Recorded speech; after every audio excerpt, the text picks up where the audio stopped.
اور ان کے لیے ایک نشانی یہ بھی ہے کہ ہم نے ان کی نسل کو بھری ہوئی کشتی میں سوار کیا، وہ ان کے لیے اس جیسی اور چیزیں پیدا کی جن پر وہ سوار ہوتے ہیں، اور اگر ہم چاہتے تو انہیں ڈبو دیتے، پھر نہ تو کوئی ان کا فریاد رس ہوتا نہ وہ بچائے جاتے، لیکن ہم اپنی طرف سے رحمت کرتے ہیں اور ایک مدت تک کے لیے انہیں فائدہ دے رہے ہیں۔ اور ان سے جب کہا جاتا ہے کہ اگلے پچھلے گناہوں سے بچو تاکہ تم پر رحم کیا جائے، اور ان کے پاس تو ان کے رب کی نشانی میں سے کوئی نشانی ایسی نہیں آتی جس سے وہ بے رخی نہ برتتے ہوں۔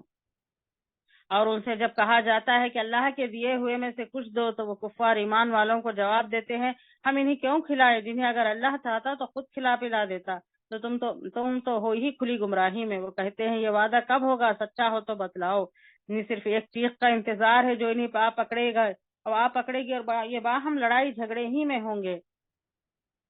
اس وقت نہ تو یہ وصیت کر سکیں گے اور نہ اپنے اہل عیال کی طرف لوٹ سکیں گے، تو سور کے پھونکے جاتے ہی سب کے سب اپنے خبروں سے اپنے پروردگار کی طرف تیز تیز چلنے لگیں گے، کہیں گے ہائے ہماری خوابگاہوں سے کس نے اٹھا دیا ہمیں، یہی ہے جس کا وعدہ رحمان نے دیا تھا اور رسولوں نے سچ سچ کہہ دیا تھا، یہ نہیں ہے مگر یہ تند آواز کا ایک سارے کے سارے جمع ہو کر ہمارے سامنے حاضر کر دیے جائیں گے، بس آج کسی شخص پر کچھ بھی ظلم نہ کیا جائے گا اور تمہیں نہیں بدلہ دیا جائے گا مگر صرف انہی کاموں کا جو تم کیا کرتے تھے۔ جنتی لوگ آج کے دن اپنے دلچسپ مشغلوں میں بشاش ہیں، وہاں اور ان کی بیویاں سایوں میں مسیریوں پر تکیہ لگائے بیٹھے ہوں گے، ان کے لیے جنت میں ہر قسم کے میوے ہوں گے اور بھی جو کچھ وہ طلب کریں گے۔ مہربان پروردگار کی طرف سے انہیں سلام کہا جائے گا، اے گنہگارو آج تم جالگ ہو جاؤ۔ ایک اے منٹ اولاد آدم، رکیے، اب دیکھیے کہ کتنی پیاری آیت ہے۔ دیکھیے آیت نمبر 53، 55، 54، 55 کہ آج مطلب قیامت کے دن کی بات ہو رہی ہے یہاں پر، کہ کتنا پیارا منظر یہاں پر بتایا جا رہا ہے جنتیوں کا، کہ آج اہل جنت مزے اڑانے میں مشغول ہیں، کہ کتنی مطلب کتنا انجوائے کا دن ہوگا ان کا۔ کیوں ان کا انجوائے کا دن ہوگا؟ کیونکہ انہوں نے اپنے آپ کو بہت اسٹرگل کیا، بہت تھکایا، اللہ کی راہ میں انہوں نے اپنے آپ کو تھکایا، اور وہ یہ ساری چیزیں دنیا میں جو انجوائے کر لے رہا ہے، جو لوگ چاہتے ہیں کہ دنیا انجوائے کی چیز ہے اور دنیا میں آئے ہیں تو ہم کو انجوائے کرنے کے لیے بھیجا گیا ہے، تو وہ لوگ کیا ہوں گے پھر وہاں پر؟ آگے ان کا ذکر آ رہا ہے کہ وہ پریشان حال ہوں گے۔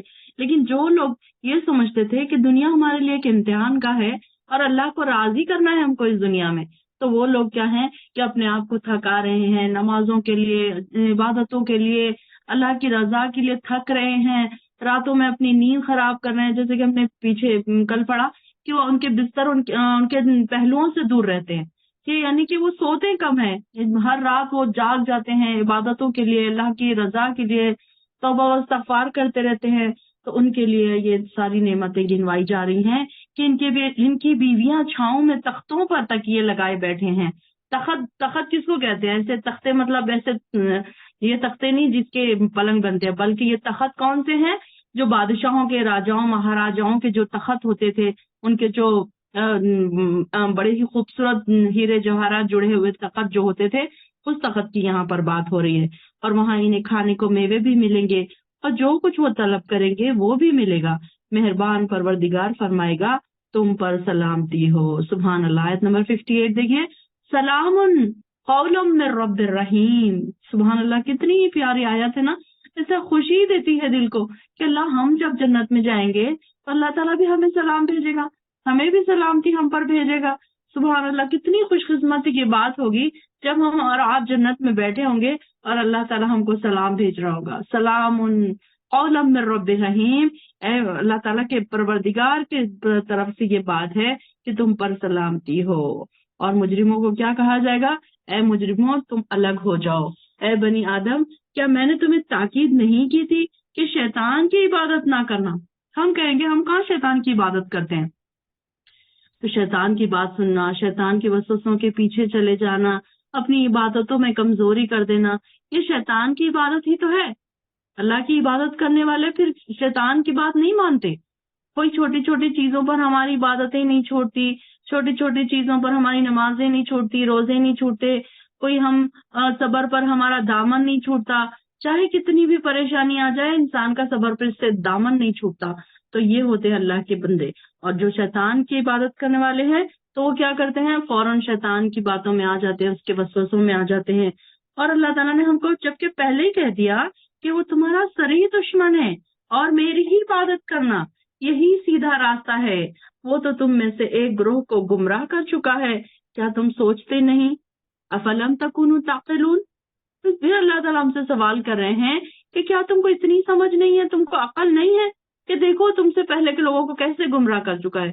ہم دیکھ رہے ہیں کہ پہلے کے لوگوں کو اس نے ایسے گمراہ کیا کہ ان کے اوپر عذاب آ گئے تھے، تو ان لوگ کیا ہوئے کہ پریشان ہو گئے کہ انہوں نے شیطان کی پیروی کیوں کی، اور اس کے باوجود بھی ہم کیا کر رہے ہیں، شیطان کی پیروی کر رہے ہیں۔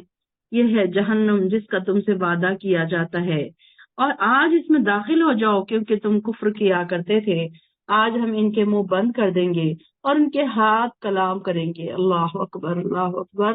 اللہ تو ہم پر رحم فرمانا۔ اس دن ہمارے ہاتھ اور پاؤں اور ہمارے جو باڈی پارٹس ہیں نا، تو اس دن وہ ہم اللہ سے بات کریں گے، یعنی اس دن انسان خود کچھ نہیں بولے گا، اور جو برے لوگ ہوں گے ان کے خلاف ان کے باڈی پارٹس گواہی دیں گے۔ اللہ اکبر۔ یہی باڈی پارٹس کو اچھا رکھنے کے لیے انسان دنیا میں کیا کیا نہیں کرتا ہے، اپنے آپ کو سنوارنے کے لیے پارلر جاتا ہے، جم جاتا ہے۔ کئی لوگوں کو میں نے ایسے دیکھا ہے کہ ان کو جم جانے کے لیے ٹائم ہے، پارلر جانے کے لیے ٹائم ہے، لیکن اگر قرآن کے کلاس میں بلایا جائے تو ان کے پاس ٹائم نہیں ہے۔ تو یہ کیا ہے، یہ اپنے باڈی کے لیے اتنا پوزیسو ہے، یہ لوگ اتنا پریشان ہیں، اور جا کر دیکھیں گے کہ وہی باڈی پارٹس ان کے خلاف گواہی دیں گے۔ اللہ اکبر، کتنی بری بات ہوگی اس وقت کہ کیسا ہوگا ان کا حال، کہ اللہ تعالیٰ ان پر کیا اللہ تعالیٰ کا عذاب ہوگا۔ اللہ تعالیٰ ان پر، ہم سب پر رحم فرمائے، ہم سب کو دور رکھے یہ ساری چیزوں سے، کہ اللہ تعالیٰ ہمارے باڈی پارٹس بھی ہمارے ساتھ، ہمارے لیے، ہماری بہتری کے لیے، ہماری نیکی کی گواہی دینے والے ہوں۔ اور اگر ہم چاہیں تو ان کی آنکھیں مٹا دیں، پھر وہ راہ کی طرف آگے بڑھیں تو کیسے دیکھ سکیں گے؟ یعنی کہ اللہ تعالیٰ کہہ رہے ہیں کہ اگر وہ چاہتے ہی نہیں ہے دیکھنا، سیدھے راہ پر جانا ہی نہیں چاہتے، تو پھر اللہ تعالیٰ کیا کریں گے؟ ان کی آنکھوں کو ہی ختم کر دیں گے۔ آنکھوں کو ختم کرنے سے مراد سچ مچ کا اندھا نہیں، بلکہ ہدایت کا اندھا بنا دیں گے اللہ تعالیٰ۔ اب دیکھیں کہ جو انسان چاہتا ہی نہیں ہے ہدایت پائے، اب اکثر لوگ کیا کرتے ہیں، صرف کہتے ہیں کہ آپ دعا کریں ہمارے لیے، آپ ہمارے لیے دعا کریں، ہم ہدایت پر آ جائیں۔ ہدایت کے راستے تو کھلے ہیں، چاروں طرف سے ہمارے لیے ہدایت کے راستے ہیں، بس ضرورت ہے کہ ہم ایک چھوٹا سا قدم تو آگے بڑھائیں۔ وہ قدم بھی ہم بڑھانے کے لیے تیار نہیں ہیں۔ ہم چاہتے ہیں کہ بیٹھے بیٹھے ہم کو ساری چیزیں مل جائے، ہدایت بھی مل جائے اور نیکی بھی مل جائے اور جنت بھی مل جائے، اور یہ ساری چیزیں تو ایسے تو نہیں ہوں گی نا، محنت تو ہم کو کرنی پڑے گی۔ اللہ تعالیٰ کو ہمیں بتانا پڑے گا کہ اللہ تعالیٰ میں تیری طرف آ رہی ہوں، دوڑ دوڑ کر آ رہی ہوں، محنتوں سے آ رہی ہوں، مشکلوں سے آ رہی ہوں، تکلیفوں سے آ رہی ہوں۔ دیکھیے کہ کیسی ہماری بہن ہے کہ وہ اتنا اسٹرگل کر رہی ہیں، ڈائلسس ان کا ویک میں 2-3 بار ڈائلسس ہو رہا ہے ان کا، ماشاء اللہ سے، پھر بھی ان کی جو دیکھیے کہ ان کا جو توکل ہے، جو ان کا صبر ہے، وہ کیسے وہ اپنے کام کرتی ہیں، اور برابر کوئی کلاس آج تک انہوں نے مس نہیں کی۔ میں نے نہیں دیکھا ان کو کبھی کوئی کلاس میں ایبسینٹ۔ تو یہ ہے اللہ کے بندے، اللہ تعالیٰ پسند کرتا ہوگا ایسے بندوں کو۔ ہم کیا ہی محنتیں کر رہے ہیں، ہم تو بڑے بیٹھے ہیں آرام سے اور سوچ رہے ہیں کہ ہم اللہ کے خاص بندے بن جائیں۔ تو یہاں پر اللہ تعالیٰ کہہ رہا ہے کہ جو محنتیں کرتے تھے، پھر ان کے لیے ہم نے بہت بڑا اجر تیار کر رکھا ہے، اور جو پھر محنتوں سے دور بھاگتے ہیں، اگر ہم چاہیں تو ان کی جگہ پر ہی انہیں دھسا دے، یعنی کہ مسخ کر دے، یعنی کہ ان کے چہروں کو چورا چورا کر دے، پھر نہ یہ آگے چل سکیں گے اور نہ ہی پیچھے لوٹ سکیں گے۔ اور جس شخص کو ہم زیادہ عمر دیتے ہیں، اسے خلقت میں ہی الٹ دیتے ہیں۔ وَمَن نُعَمِّرْهُ نُنَكِّسْهُ فِي الْخَلْقِ أَفَلَا يَعْقِلُونَ، یعنی کہ جب اس کا کیا مطلب ہے کہ جب انسان بڑھاپے میں بچے کی جیسی حالت ہو جاتی ہے، انسان کہتا ہے جب پیدا ہوتا ہے تو اس کی تمام تر قوتیں کیسی ہوتی ہیں، بہت زیادہ اعلیٰ ہوتی ہے، اور جوانی میں جاتا ہے تو اس کی اور زیادہ اس کی قوتیں بڑھ جاتی ہے۔ پھر کیا ہوتا ہے، بچپن میں تو کیسا تھا، وہ مجبور تھا، سہارے کا محتاج تھا، کہ اس کے ماں باپ اس کو انگلی پکڑ کر چلنا سکھا رہے ہیں، کھڑے رہنا سکھا رہے ہیں، کھانا کھلا رہے ہیں، پوٹی صاف کر رہے ہیں، جو بھی کھانا ہے پینا ہے سب بستر پہ ہی ہو رہا ہے۔ اور ٹھیک اسی طریقے سے جب اس کی عمر بڑھ رہی ہے تو اب انسان کیا ہو رہا ہے، بالکل کمزور سے کمزور، کمزور سے کمزور، لاغر ہو رہا ہے، اور پھر انسان اتنا مجبور ہو جاتا ہے کہ وہ کبھی اپاہج ہو جاتا ہے، کبھی آنکھوں کی روشنی چلی جاتی ہے، کبھی اس کو چلنا پھرنا مشکل ہو جاتا ہے، کبھی کسی کو پیرالائسس ہو گیا، کبھی کسی کو ہارٹ کا پرابلم ہو گیا، کبھی کسی کو کینسر ہو گیا، پتہ نہیں کس کس کو کیسی کیسی بیماریاں جب ہو جاتی ہیں تو پھر کیا ہوتا ہے کہ وہ ایسی حالت میں پھر آ جاتے ہیں کہ پھر وہ بھی اسی حالت میں چلے جاتے ہیں جیسے پہلے بچپن کی حالت میں تھے. تو اللہ تعالیٰ فرما رہے ہیں کہ جس شخص کو ہم زیادہ عمر دیتے ہیں جیسے پھر واپس اسی عمر میں لوٹا دیتے ہیں. کیا وہ سوچتے نہیں؟ افلا یعقلون.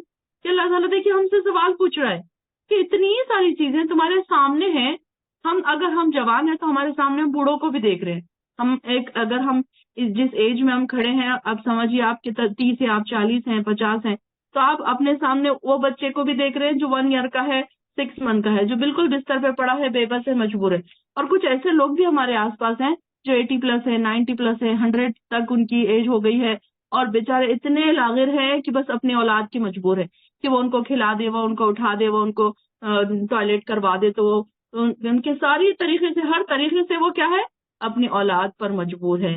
تو اس آیت کا یہی مطلب ہے کہ اللہ تعالیٰ کیا کہہ رہے ہیں کہ ہم انسان کو پھر اسی حالت میں واپس لوٹا دیتے ہیں. تو انسان کیا سوچتا نہیں ہے کہ اس حالت میں واپس لوٹایا جائے گا، پھر اس کا کیا بنے گا. ہم نے اس نبی کو شعر کہنا نہیں سکھایا، یہ اس کے لیے مناسب بھی نہ تھا.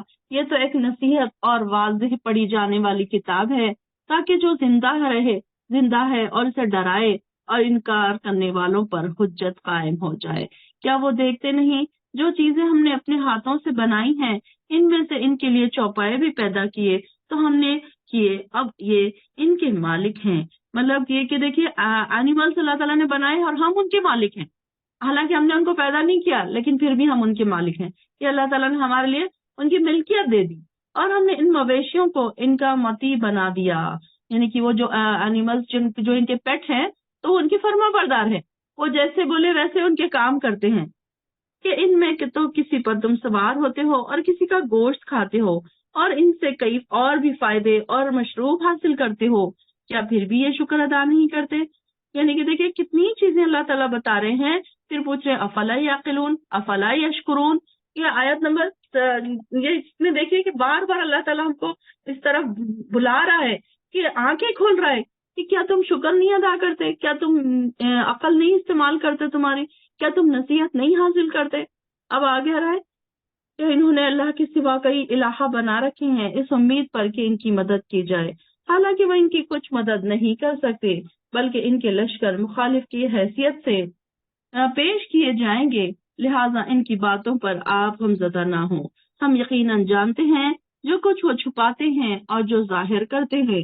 کہ انسان دیکھتا نہیں کہ ہم نے اسے نطفے سے پیدا کیا ہے، پھر وہ حقائق سے منہ موڑ لیتا ہے اور سری جھگڑالو بن جاتا ہے. یعنی کہ انسان دیکھیے، انسان کی صفت بتائی جا رہی ہے کہ انسان میں ایک قسم کی اکڑ ہوتی ہے. کچھ لوگ نا بہت پراؤڈ ہی ہوتے ہیں، اکڑ ہوتی ہے ان کے اندر کہ چھوٹی چھوٹی چیزوں پہ بحث کرنے لگتے ہیں، لڑائی جھگڑے کرنے لگتے ہیں. مطلب یہ کہ اپنے آپ کو ایک بڑی چیز سمجھتے ہیں. کسی کے پاس اگر کوئی چیز آ جائے، جیسے کہ کوئی علم آ جائے، کوئی بڑی جاب، کوئی بڑی پوسٹ پہ ہو، یا کوئی بڑی ڈگری اس کے پاس ہو، یا اس کا کوئی بڑا بنگلہ ہو، تو چھوٹے اور غریب لوگوں کے سامنے کیسے کرتا ہے اور ان کے اوپر جھڑکاتا ہے. اور کوئی مانگنے والے ان کے سامنے آ جائے تو ان کو تو تڑاک سے بات کرتا ہے، جھڑکاتا ہے. تو اللہ تعالیٰ فرما رہے ہیں کہ ایسے لوگ جن کو تو ہم نے نطفے سے پیدا کیا، وہ اپنی پیدائش کے طرف، اللہ تعالیٰ دیکھیے کہ ان کو اپنی پیدائش کے طرح دکھا رہا ہے کہ دیکھو ان کی پیدائش یاد دلا رہا ہے کہ یہ اپنی پیدائش کی طرف نہیں دیکھتے کہ کیسے ان کو پیدا کیا. اور ایک چھوٹی سی چیز، حقیر پانی، مطلب انسان کس بات پہ اتنا کر رہا ہے. جو جھگڑالو ہے، جو جھگڑ رہے ہیں، ان کو اللہ تعالیٰ مخاطب کر کے کہہ رہا ہے کہ تم میں اتنی اکڑ کیوں ہے؟ تم اپنی پیدائش کی طرف تو دیکھو، تم ایک حقیر پانی سے پیدا کیے گئے ہو. اور ہمارے لیے تو مثال بیان کرتا ہے اور اپنی پیدائش کو بھول جاتا ہے. کہتا ہے ہڈیاں جب بوسیدہ ہو چکی ہوں گی تو انہیں کون زندہ کرے گا؟ آپ اس سے کہیے اسے وہی زندہ کرے گا جس نے اسے پہلی بار پیدا کیا تھا، اور وہ ہر قسم کا پیدا کرنا جانتا ہے. بے شک وہی ہے جس نے تمہارے لیے سرسبز درخت سے آگ پیدا کر دی جس سے تم آگ سلگاتے ہو. کیا وہ ذات جس نے آسمانوں اور زمین کو پیدا کیا اس بات پر قادر نہیں کہ وہ ان جیسوں کو پیدا کر سکے؟ کیوں نہیں، وہی تو سب کچھ پیدا کرنے والا اور سب کچھ جاننے والا ہے. اب یہ دیکھیے کہ آسمان اور زمین جیسی مخلوق میں یہ اللہ تعالیٰ نے کیسی کیسی نشانیاں بنایا کہ ایک درختوں سے بھی آگ پیدا ہوتی ہے، مطلب اس کی کاڑیوں سے اس کو اس کو جلا کر اللہ تعالیٰ نے بتایا کہ وہ درختوں سے بھی انسان فائدہ اٹھاتا ہے.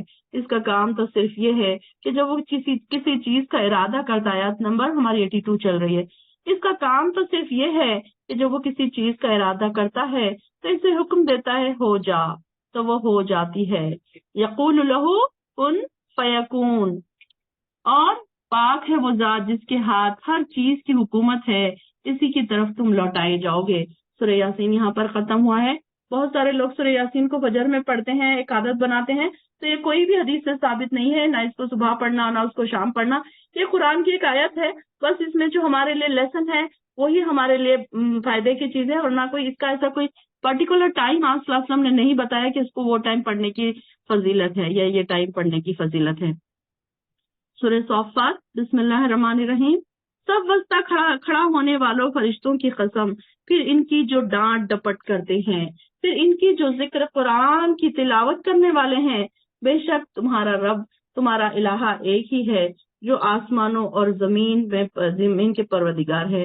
تمام مفسرین اس بات پر اتفاق کرتے ہیں کہ اس سورہ کی ابتدا 3 آیت میں جن کی قسم اٹھائی گئی ان سے مراد فرشتے ہیں. اور یہ فرشتے کیسے ہیں؟ کہ سب باندھ کر کھڑے ہوتے ہیں، جس طرح فرشتے بارگاہ الہی میں سب باندھتے ہیں. تم لوگ بھی اسی طرح اپنی صفیں پوری کرو. یعنی کہ جب مسجدوں میں جب مرد کھڑے ہوں تو کیسے ہوں؟ صفوں میں کھڑے رہیں. کہ دیکھو فرشتے بھی اللہ کے سامنے سب باندھ کر کھڑے ہوتے ہیں، تو ہم بھی جب اللہ کے سامنے کھڑے ہوں تو ہم کیا کریں؟ سب باندھ کر کھڑے ہو جائیں.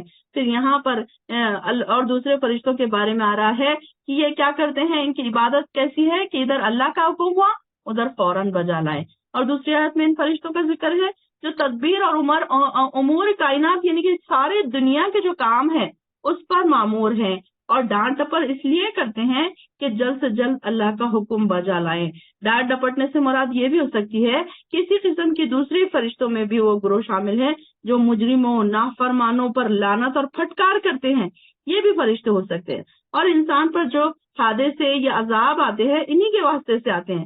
اور تیسرے گروہ کے وہ فرشتے ہیں جو خود بھی اللہ کی فکر میں مشغول رہتے ہیں اور انسان کی روحانی غذا یا ہدایت کا واسطہ بنتے ہیں. یعنی کہ پیغمبروں پر اللہ کا حکم لاتے ہیں، نیک لوگوں کے دلوں میں نیکیوں کی طرف القام کرتے ہیں. اس طریقے سے فرشتوں کے الگ الگ کام ہیں. جیسے کہ ہم نے دیکھا کہ ہمارے آس پاس اکثر فرشتے رہتے ہیں، حفاظت والے فرشتے بھی، نیکیوں کی طرف بلانے والے بھی، گناہوں سے روکنے والے بھی. اس طریقے سے اللہ تعالیٰ نے ہر وقت ہمارے آس پاس حفاظتی فرشتے بھی رکھ دیے ہیں. اور ان چیزوں کا بھی جو ان دونوں کے درمیان ہے اور مشرقوں کا بھی پروردگار ہے. بے شک ہم نے آسمان دنیا کو ستاروں کی زینت سے مزین کیا ہے اور اسے ہر سرکش شیطان سے محفوظ بنا دیا ہے. وہ عالم بالا کی باتیں سن ہی نہیں سکتے اور ہر طرف سے ان پر شہاب پھینکے جاتے ہیں تاکہ وہ بھاگ کھڑے ہوں، اور ان کے لیے عذاب ہے. یعنی کہ یہ جو ہے دور نبوت میں کیا تھا؟ کہانت کا چرچا تھا. عرب میں کہانت کا بڑا چرچا تھا. کاہنوں کا ایک مطلب معاشرے میں ایک الگ مقام تھا. اور یہ کیا کرتے تھے؟ ان کے متعلق یہ مشہور تھا کہ جن اور شیطانوں کا جو ہے وہ کاہنوں کے قبضے میں ہوتے ہیں، جو انہیں غیر کی خبریں مہیا کرتے ہیں. اچھے بھلے لوگ ان کے یہاں جاتے تھے اور ان کی خدمات حاصل کرتے تھے اور اپنے مقدمات کے فیصلے بھی ان کے یہاں لے کر آتے تھے. تو ایسے ہی ایک یہاں پر بتایا جا رہا ہے کہ یہ کیا کرتے تھے کہ آپ نے لوگوں کو بتایا کہ آپ لوگ کیا کہتے تھے کہ آپ صلی اللہ علیہ وسلم کے پاس بھی کوئی فرشتہ آتا ہے اور آپ کو ساری باتیں بتا کر جاتا ہے. تو یہاں پر بتایا جا رہا ہے کہ یہ جب جو جن ہے، جو شیطان ہے، تو یہ کیا کرتے ہیں؟ آسمان پر چڑھتے ہیں، ایک کے اوپر ایک قطار باندھ کر ایک کے اوپر ایک چڑھتے ہیں اور کیا کرتے ہیں؟ عالم بالا میں جو فیصلے ہو رہے ہوتے ہیں، جو اللہ تعالیٰ فرشتوں کو جو کچھ فیصلے سنا رہے ہوتے ہیں، تو وہ ان کا فاصلہ طے کرنے کی کوشش کرتے ہیں. تو یہاں پر آسمان ایک ٹھوس حقیقت ہے. اس کی تعداد ہم دیکھتے ہیں کہ 7 ہے. آسمان کی تعداد کتنی ہے؟ 7 ہے. آج کے جو ماہرین فلکیات ہے انہوں نے کئی ستاروں کا زمین سے لاکھوں اور کروڑوں میل کا فاصلہ بتاتے ہیں، اور یہ بھی بتاتے ہیں کہ ان ستاروں کی روشنی ذاتی نہیں ہوتی بلکہ انعکاسی روشنی کے اصول کے تحت سورج کی روشنی ہی سے یہ منور ہوتے ہیں. یعنی کہ سورج کی روشنی لے کر ہی یہ چمکتے ہیں. تو یہاں پر بھی ہمیں پتہ چل رہا ہے کہ یہ سورج اور یہ سب سارے کے سارے اللہ تعالیٰ نے ان کو مزین کیا، زینت سے مزین کیا. اور یہ جو ہے یہ جو شہاب ثاقب جو کہا جاتا ہے تو یہ ستارے ہوتے ہیں تو کیا کرتے ہیں یہ آگ کے انگارے ہوتے ہیں. یہ ہم دیکھتے ہیں کہ اکثر ستارہ ٹوٹتا ہے آسمان پہ تو ہم اس کے بارے میں پتہ نہیں کئی اسٹوریاں لوگ بناتے ہیں پرانے زمانے کے کہ ستارہ ٹوٹا ہے یہ ہوا. تو یہاں پر ان کے بارے میں کہا جا رہا ہے کہ یہ ستارہ جو ٹوٹتا ہے تو یہ کیا ہوتا تھا دور جاہلیت میں کیا سمجھتے تھے لوگ کہ ایسا جیسے کہ کوئی یہ کہتے تھے کوئی بڑا آدمی مر گیا یا پیدا ہو گیا. تو آپ نے فرمایا کہ یہ جو ستارے کا ٹوٹنا ہے کسی کی زندگی اور موت کے سبب سے نہیں ہوتا بلکہ ہمارا پروردگار جب کسی کام کا فیصلہ کر لیتا ہے تو حاملان عرش جو ہے تسبیح کرتے ہیں اور آسمان والے فرشتے جو ان سے قریب ہوتے ہیں پھر ان سے قریب والے تسبیح کرتے ہیں یہاں تک کہ سبحان اللہ کی آواز ساتوں آسمانوں تک پہنچتی ہے. پھر چھٹے آسمان والے ساتویں آسمانوں والے سے پوچھتے ہیں کہ تمہارے رب نے کیا فرمایا تو وہ انہیں خبر دیتے ہیں. اس طرح نیچے آسمان والے اوپر کے آسمان والوں سے پوچھتے جاتے ہیں یہاں تک کہ یہ خبر دنیا کے آسمان تک پہنچتی ہے. یعنی کہ جو ہم کو آسمان نظر آ رہا ہے نیچے سے ساتواں آسمان وہاں تک پہنچتی ہے. اور شیطان اور جن جو ہوتے ہیں کیا کرتے ہیں وہ چک کر سننا چاہتے ہیں تو ان کو مار پڑتی ہے. ان کو مارنے کے لیے کیا کرتے ہیں شہاب ثاقب ان کے اوپر پھینکا جاتا ہے اور وہ وہاں سے سن کر کیا کرتے ہیں کچھ باتیں چرا کر لا کر جب ان کے کانوں میں ایک دو باتیں پڑ جاتی ہیں تو وہ کیا کرتے ہیں لا کر اپنے جو جادوگر ہے کاہن ہے ان کے پاس یہ باتیں ان کو دے دیتے ہیں. وہ خبر تو سچ ہوتی ہے مگر اسے بدلتے اور بڑھا دیتے ہیں اور اس کو پھر آگے بڑھا دیتے ہیں وہ دنیا میں لوگوں کے پاس. تو یہ ان کی بات بتائی جا رہی ہے. اور اگر کوئی شیطان کوئی بات اڑا لے تو یہ تیز شعلہ اس کا پیچھا کرتا ہے. اے نبی آپ ان سے پوچھئے کیا ان کی پیدائش زیادہ مشکل ہے یا جو کچھ ہم پیدا کر چکے ہیں ہم نے انہیں لیس دار گارے سے پیدا کیا ہے. آپ تو اللہ کی ایسی قدرتوں پر تعجب ہے یہ لوگ ان کا مذاق اڑاتے ہیں اور جب سمجھایا جائے تو سمجھنے کی کوشش ہی نہیں کرتے. اور جب کوئی نشانی دیکھتے ہیں تو مذاق اڑاتے ہیں اور کہتے ہیں یہ تو صریح جادو ہے. بھلا جب ہم مر کر مٹی اور ہڈیاں بن جائیں گے تو پھر کیا دوبارہ اٹھائے جائیں گے اور کیا ہمارے آبا و اجداد بھی اٹھائے جائیں گے. آپ ان سے کہیے ایسا ضرور ہوگا اور تم بالکل بے بس ہو گئے اور وہ تو بس ایک ڈانٹ ہوگی جس پر وہ فوراً سب کچھ سننے اور دیکھنے لگیں گے اور کہیں گے ہائے ہماری بدبختی. قالو یا ویلنا ھذا یوم الدین یہ تو جزاء اور سزا کا دن ہے. یہ یعنی کہ جو لوگ قیامت کو جھٹلاتے تھے اور جھٹلانے کے علاوہ جو لوگ اتنے آرام سے بیٹھے ہیں کہ کچھ نہیں ہوگا جو بھی کچھ ہوگا دیکھا جائے گا. بس انسان کیا ہے دنیا میں اتنا مصروف ہے کہ اس کو اس بات کا خیال ہی نہیں ہے کہ قیامت آنے والی اور قیامت بالکل ہمارے سروں پر کھڑی ہے. اور قیامت کو چھوڑے ہماری موت ہی پہلے چھوٹی قیامت ہے ہمارے لیے. تو ہماری موت بھی ہمارے سروں پر ہر وقت کھڑی ہے. ہمیں نہیں پتا ہم اپنے آس پاس دیکھتے ہیں کہ کئی لوگ بنا کسی ریزن کے ہارٹ اٹیک سے مر رہے ہیں. بنا کسی ہارٹ اٹیک کے بھی کوئی اس دنیا سے چلا جا رہا ہے. اکثر ہم سنتے ہیں کہ ان کو کوئی بیمار نہیں تھے کچھ بھی نہیں تھا بالکل بیٹھے بیٹھے یہ اچانک ان کی موت ہو گئی. تو انسان یہ کیوں نہیں سوچتا کہ ہر وقت اس کی موت اس کے پیچھے کھڑی ہے. ہر وقت اس کو اپنے آپ کو تیار رکھنا ہے اپنا بیگ پریپئر کر کے رکھنا ہے اپنے آپ کو تیار رکھنا ہے. اب دیکھیے کہ جب آپ کو کہیں جانا ہوتا ہے آپ کا ٹکٹ ہے آپ کے ہاتھ میں آپ کا ویزا آ گیا ہے تو آپ کیا کرتے ہیں اپنا بیگ ریڈی کر کے رکھتے ہیں. آپ یہ نہیں سوچتے کہ نہیں ابھی چھوڑو ابھی بعد میں کروں گا. ہاں لیکن کون سا انسان ریڈی نہیں کرتا جس کو یہ جانے کے شک ہو کہ پتہ نہیں میں جاؤں گا یا نہیں جاؤں گا ابھی ویزا آیا نہیں ہے ابھی پتہ نہیں. تو پھر وہ انسان کیا کرتا ہے اپنا بیگ پیک نہیں کرتا. لیکن ہم کو ہر وقت تیار رہنا چاہیے. جو انسان ہم کو تو کوئی شک نہیں ہے نا اس بات میں کہ ہم اللہ کے پاس جانے والے ہیں اور ہم کو اس بات میں بھی شک نہیں ہے کہ موت کبھی بھی آ سکتی ہے. تو اس کے لیے ہم کو بھی اپنا بیگ ہمیشہ پیک کر کے رکھنا چاہیے. اس میں کچھ نیکیاں ایسی ہوں جو ہمارے لیے خالص اللہ کے لیے جو ہم جائیں اور اللہ تعالیٰ کے سامنے بتائیں کہ اللہ میں نے یہ آپ کے لیے کیا ہے آپ کی رضا کے لیے کیا ہے. سب لوگ اپنا اپنا بیگ چیک کریں کیا ہمارا بیگ ریڈی ہے کیا ہم بھی اللہ تعالیٰ کے پاس جانے کے لیے اپنے آپ کو ہم نے پریپئر کر لیا ہے اور نہیں کیا ہے تو اب ہمارے بیگ میں ہم کو کیا کیا چیزیں رکھنے کی ضرورت ہے. ہم دیکھیے کہ 4 دن اور 8 دن کے لیے ہم جاتے ہیں تو کتنی چیزیں رکھتے ہیں. یہ رات میں لگے گا یہ سونے کے لیے لگے گا یہ دوائی لگے گی یہ وہ فلاں چیز لگے گی یہ ایسی چیز. 8 دن کے لیے جاتے ہیں اور پھر وہاں جانے کے بعد یاد آتا ارے فلاں چیز تو ہم بھول گئے جو بہت ضروری تھی. تو مرنے کے لیے ہم نے اپنی کیا تیاری کی ہے، اللہ کے پاس جانے کے لیے ہم نے کیا تیاری کی ہے، ہم نے اپنے بیگ میں کون کون سا سامان رکھنا ہے، کون کون سا رکھ چکے ہیں اور کون سا نہیں رکھا ہے، یہ ساری چیزیں ہم کو کرنے کی ضرورت ہے، دیکھنے کی ضرورت ہے۔ روز چیک کیجئے، روز رات میں اپنا بیگ چیک کیجئے، جو ہم اللہ کے پاس لے کر جانے والے، جو ہمارا ڈیسٹینیشن ہے، جو ہم کھڑے ہیں اب تیار ہو کر، ایسے سمجھے کہ ہم ایک ریلوے اسٹیشن پہ کھڑے ہیں اور بس ٹرین آنے والی ہے اور ہم ٹرین میں بیٹھنے والے۔ اپنے آپ کو اس طریقے سے رکھے۔ ایک مومن بندہ جو ہوتا ہے اپنے آپ کو اسی طریقے سے ہمیشہ تیار رکھتا ہے کہ اب میری باری آئی اور میں چلا اور میں بس پریپئر ہوں۔ اسے کوئی ڈر نہیں ہوتا، کوئی دنیا کی خواہش نہیں ہوتی، کوئی اس کا دنیا میں دل نہیں لگا ہوتا ہے کہ اب میں یہاں پر میں چلا جاؤں گا تو میرے بعد کیا ہوگا۔ کئی ایسے لوگ ہیں جو چھوٹے چھوٹے بچے دنیا میں چھوڑ کے چلے گئے تھے اور اللہ تعالیٰ نے ان کو بہت زیادہ نوازا۔ اللہ تعالیٰ ہے نا ان کا وارث، تو ہم یہ کیوں سوچتے ہیں کہ ہمارے جانے کے بعد کیا ہوگا۔ اللہ تعالیٰ بالکل بہترین وارث ہے سب کا، کہ اللہ تعالیٰ کسی کو اکیلا نہیں چھوڑتا۔ وہ تو بس ایک ڈانٹ ہوگی جس پر وہ سب کچھ دیکھنے لگیں گے اور کہیں گے ہائے ہماری بدبختی، یہ تو جزا اور سزا کا دن ہے۔ پھر انہیں کہا جائے گا یہی فیصلے کا دن ہے جسے تم جھٹلایا کرتے تھے۔ ان ظالموں کو اور ان کے ہم جنسوں کو اور معبودوں کو سب کو اکٹھا کرو جس کی یہ اللہ کے سوا عبادت کیا کرتے تھے، پھر انہیں جہنم کی راہ پر چلا دو۔ اللہ اکبر، اللہم لا تجعلنا منہم۔ بڑی دل میں خوشیاں منائیں، اپنے آپ کو دل میں مبارکباد دیں کہ ہم ایسی غفلتوں میں نہیں پڑے ہوئے ہیں، ہم ایسے شرک میں مبتلا نہیں ہیں، ہم غیر اللہ کی عبادتیں نہیں کر رہے ہیں۔ الحمدللہ ہم یہ آیت سے بری ذمہ ہیں کہ اللہ تعالیٰ ہم کو اس سے دور رکھے، کہ اللہ تعالیٰ نے ہم کو اس میں شامل نہیں کیا۔ دل میں شکر ادا کریں کہ اللہ تعالیٰ نے ہم کو شرک سے، بدعات سے دور رکھا۔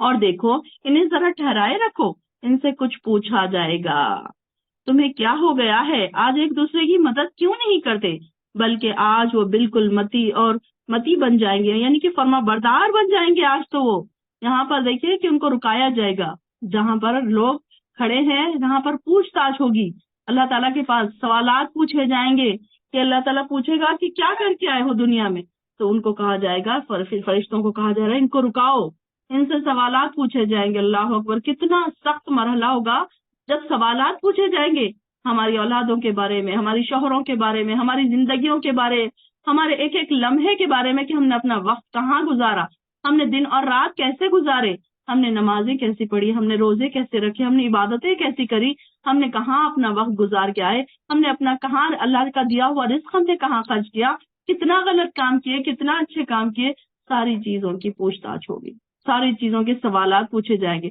اب اس کو ایک امیجن کریے کہ جب آپ ایئرپورٹ پہ جاتے ہیں یا کہیں بس اسٹاپ پہ جاتے ہیں اور اچانک آپ کو کوئی آفیسر روک لے اور بازو کر دے تو آپ سے کچھ سوال پوچھے تو آپ کتنا پریشان ہو جاتے ہیں۔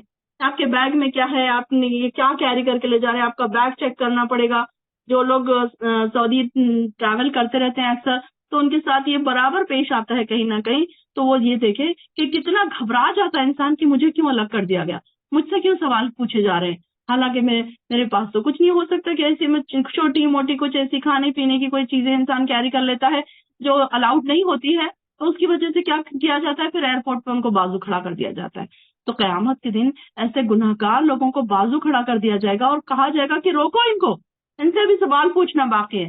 اللہ اکبر، اللہ اکبر، بہت ساری دعائیں کیجیے۔ اللہم ادخلنی الجنۃ بغیر حساب، اللہ ہمیں بغیر حساب کی جنت میں داخل کر دے، اللہ ہم سے کوئی سوال نہ کرے، اللہم حاسبنا حسابا یسیرا، کہ اللہ ہم سے کوئی سوال نہ کرنا، اللہ ہم کوئی جواب نہیں دے سکیں گے۔ کیا ہی پریشانی کا عالم ہوگا اس دن جن سے سوالات پوچھے جائیں گے۔ اللہ اکبر، اللہ اکبر، اللہم لا تجعلنا منہم، اللہ تو ہمیں ان لوگوں میں سے نہ بنا۔ اور ایک دوسرے کی طرف متوجہ ہو کر ایک دوسرے سے سوال کریں گے۔ کمزور لوگ بڑوں سے کہیں گے تم تو ہمارے پاس دائیں اور بائیں سے آتے تھے، بڑے لوگ کہیں گے بات یوں نہیں بلکہ تم خود ہی ایمان لانے والے نہیں تھے۔ اب یہاں پر بائیں اور دائیں ہاتھ والے سے کیا مراد ہے؟ اصحاب الیمین کے، یعنی کہ دائیں اور بائیں ہاتھ والے، یعنی کہ اصحاب خیر، برکت والے، یعنی کہ نیکیوں کی طرف بلانے والے۔ اور یہ لوگ کیا ہوں گے کہ اکثر کچھ لوگ ایسی کچھ ریزنز کی وجہ سے یہ لوگ بھی کیا ہوں گے کہ گناہوں میں پڑ گئے ہوں گے۔ تو اللہ تعالیٰ کہے گا کہ اس آیت میں دائیں اور بائیں ہاتھ والے سے معنی کے لحاظ سے درست ہے، مطلب کمزور یا پیری کرنے والے بڑے لوگ اپنے بڑے بزرگوں سے کہیں گے، پیری مریدی جو ہوتی ہے آج کل کے زمانوں میں، تو وہ لوگ یہاں پر بڑے اور چھوٹوں سے کیا مراد ہے؟ پیری اور مریدی، اور تم لوگوں نے ہم پر کچھ ایسا دباؤ ڈال رکھا تھا کہ ہم تمہاری باتیں سننے پر مجبور ہو گئے تھے۔ تم لوگوں نے یہ پروپیگنڈا کر رکھا تھا کہ جو راہ ہم نے اختیار کر رکھی ہے وہی خیر و برکت کا راستہ ہے۔ مطلب کیا ہوتا ہے کہ جو بڑے ہوتے ہیں نا تو وہ اپنے چھوٹوں کو غلط راستے دکھا دیتے ہیں کبھی کبھی۔ اب جو دیکھیے کہ جو شرک میں مبتلا لوگ ہیں، ان کے پیر ہیں، ان کے جو بزرگ ہیں، ان کے جو بڑے ہیں، انہوں نے ان کو اسی راستوں پر ڈال کے رکھا ہے نا کہ تم فلاں جگہ جاؤ، فلاں درگاہ پہ جاؤ، فلاں پہ یہ چادر چڑھاؤ، وہاں فلاں پہ جانور ذبح کرو۔ تو یہ ان کے بڑے تھے جو انہوں نے ان کو وہاں پر لگا دیا۔ تو اب یہ کہیں گے کہ تم تو ہمارے بڑے تھے، تم تو بڑے نیک تھے، ہم تو تم کو بڑے نیک سمجھتے تھے دنیا میں، اور یہ کیا ہوا کہ ہمارا تو اب تو کچھ اور، اب تم پر کچھ زور نہیں۔ اب وہ کیا کہیں گے بڑے کہ ہمارا تو اب تم پر کچھ زور نہیں، تم خود ہی سرکش تھے۔ ہمارے پروردگار کا قول آج ہم پر صادق آ گیا کہ ہم عذاب کا مزہ چکھنے والے ہیں۔ ہم نے تمہیں گمراہ کیا کیونکہ ہم خود بھی گمراہ تھے۔ آج کے دن وہ سب لوگ، کمزور بڑے لوگ، عذاب میں برابر کے شریک ہوں گے۔ واقعی ہم مجرموں سے ایسا ہی سلوک کرتے ہیں۔ انہیں جب یہ کہا جائے گا کہ اللہ کے سوا کوئی الہ نہیں تو اکڑ بیٹھتے تھے اور کہتے تھے کہ ہم ایک دیوانے شاعر کی خاطر اپنے معبودوں کو چھوڑ دیں، حالانکہ وہ رسول حق لے کر آیا اور اس نے رسولوں کی تصدیق بھی کی تھی۔ پھر انہیں کہا جائے گا آج تمہیں یقیناً دردناک عذاب چکھنا پڑے گا اور تمہیں ایسا ہی بدلہ دیا جائے گا جیسے تم کام کرتے رہے، مگر اللہ کے مخلص بندے اس انجام سے محفوظ رہیں گے۔ ان کے لیے ایسا رزق ہوگا جو انہیں معلوم ہے، یعنی لذیذ میوے، اور وہاں معزز ہوں گے نعمتوں والے باغات میں، ایک دوسرے کے سامنے تختوں پر بیٹھے ہوں گے۔ اس لیے شراب خالص کے جام کا دور چلے گا ان کے لیے، اور جو نہایت شفاف اور پینے والوں کے لیے لذیذ ہوگا۔ جیسے کہ میں نے آپ کو اس سے پہلے بھی بتایا، شراب کے میننگ کہ دنیا میں جو شراب پی جاتی ہے جو بہکا دیتی ہے انسان کو، وہ شراب نہیں ہے، بلکہ شراب سے میننگ کوئی بھی شربت ہے۔ تو یہاں پر جنتوں کا جو شربت ہوگا وہ جوس ہو سکتا ہے، فروٹ جوس ہو سکتا ہے، شہد کے شربت ہو سکتے ہیں، دودھ کے شربت ہو سکتے ہیں۔ تو پینے کی کوئی بھی چیز ہو تو اس کو شراب کہا جاتا ہے، اور یہاں پر اس کا دور چلے گا جو نہایت شفاف اور پینے والوں کے لیے لذیذ ہوگا، اللہم اجعلنا، جس سے نہ انہیں سردرد ہوگا اور نہ وہ بدمست ہوں گے۔ اب جو دنیا کی شراب ہے وہ انسان پیتا ہے تو اس سے سردرد ہو کے وہ مست ہو جاتا ہے، نشے کی حالت میں آ جاتا ہے، اور یہاں پر جو شراب ہوگی یہ ساری چیزیں ایسی نہیں ہوگی۔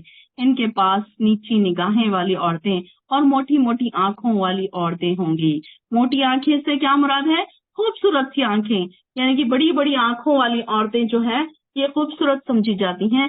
ایسے نازک جیسے انڈے کے چھلکے کے نیچے چھپی ہوئی جھلی، یہ لوگ بھی ایک دوسرے کی طرف متوجہ ہو کر سوال کریں گے، یعنی کہ کیسی ان کی رنگت کیسی گوری ہے۔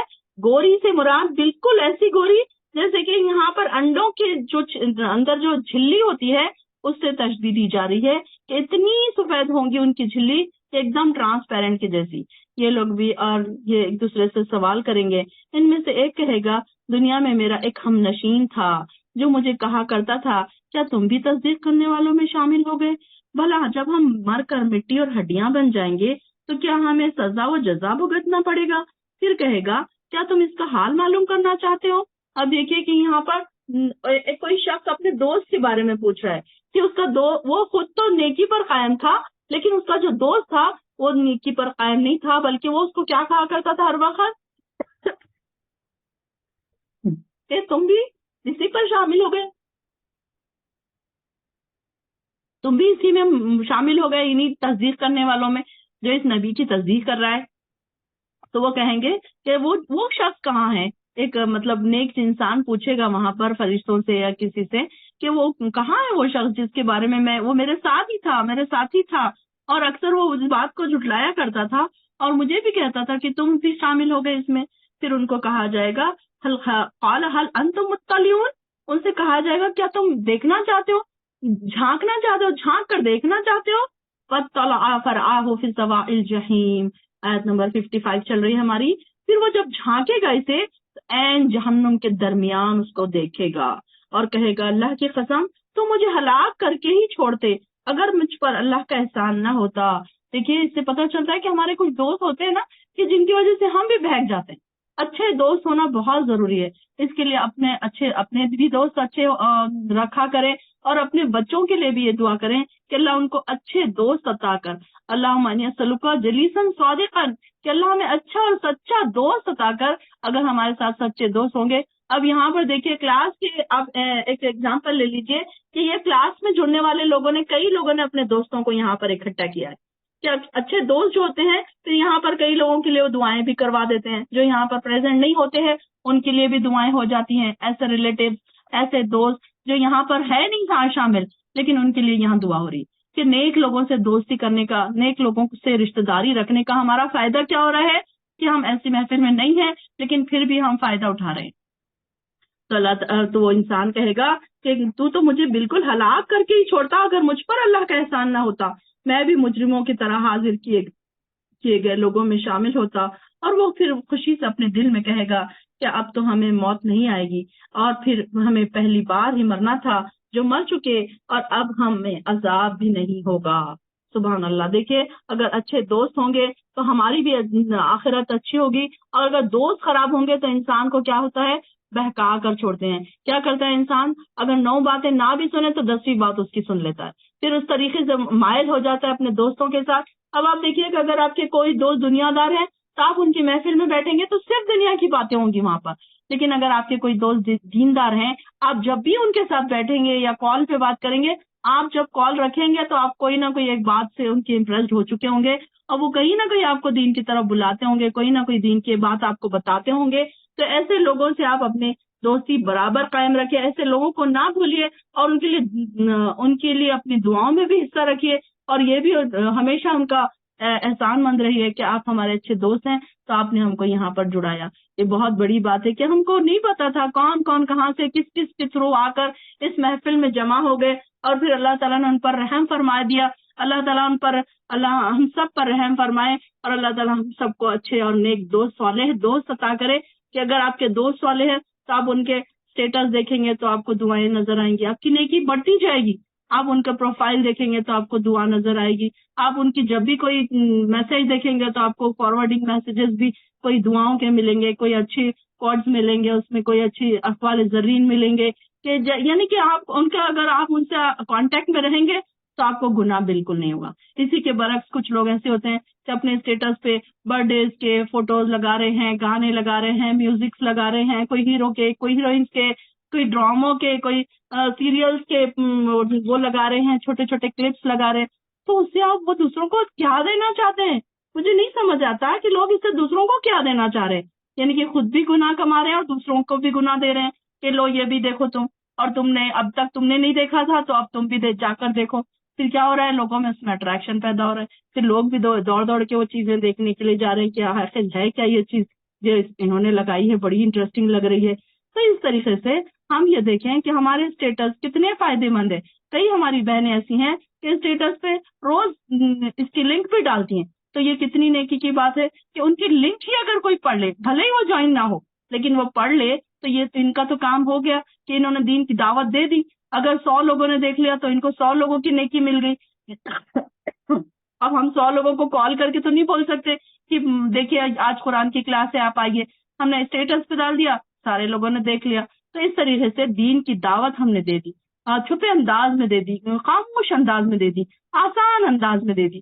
آج کل سوشل میڈیا کی وجہ سے ہمارے لیے یہ بہت آسان ہے کہ ہم لوگوں کو دین کی دعوت خاموش انداز میں بھی دے سکتے ہیں. اس کے لیے کوئی مشکل نہیں ہے کہ آپ کو بولنا آنا چاہیے، آپ کو باتیں کرنا آنا چاہیے، آپ کو قرآن پڑھنا آنا چاہیے، آپ کو تفسیر پڑھانا آنا چاہیے، بلکہ آسان انداز میں آپ لوگوں کو دین کی طرف بلا سکتے ہیں.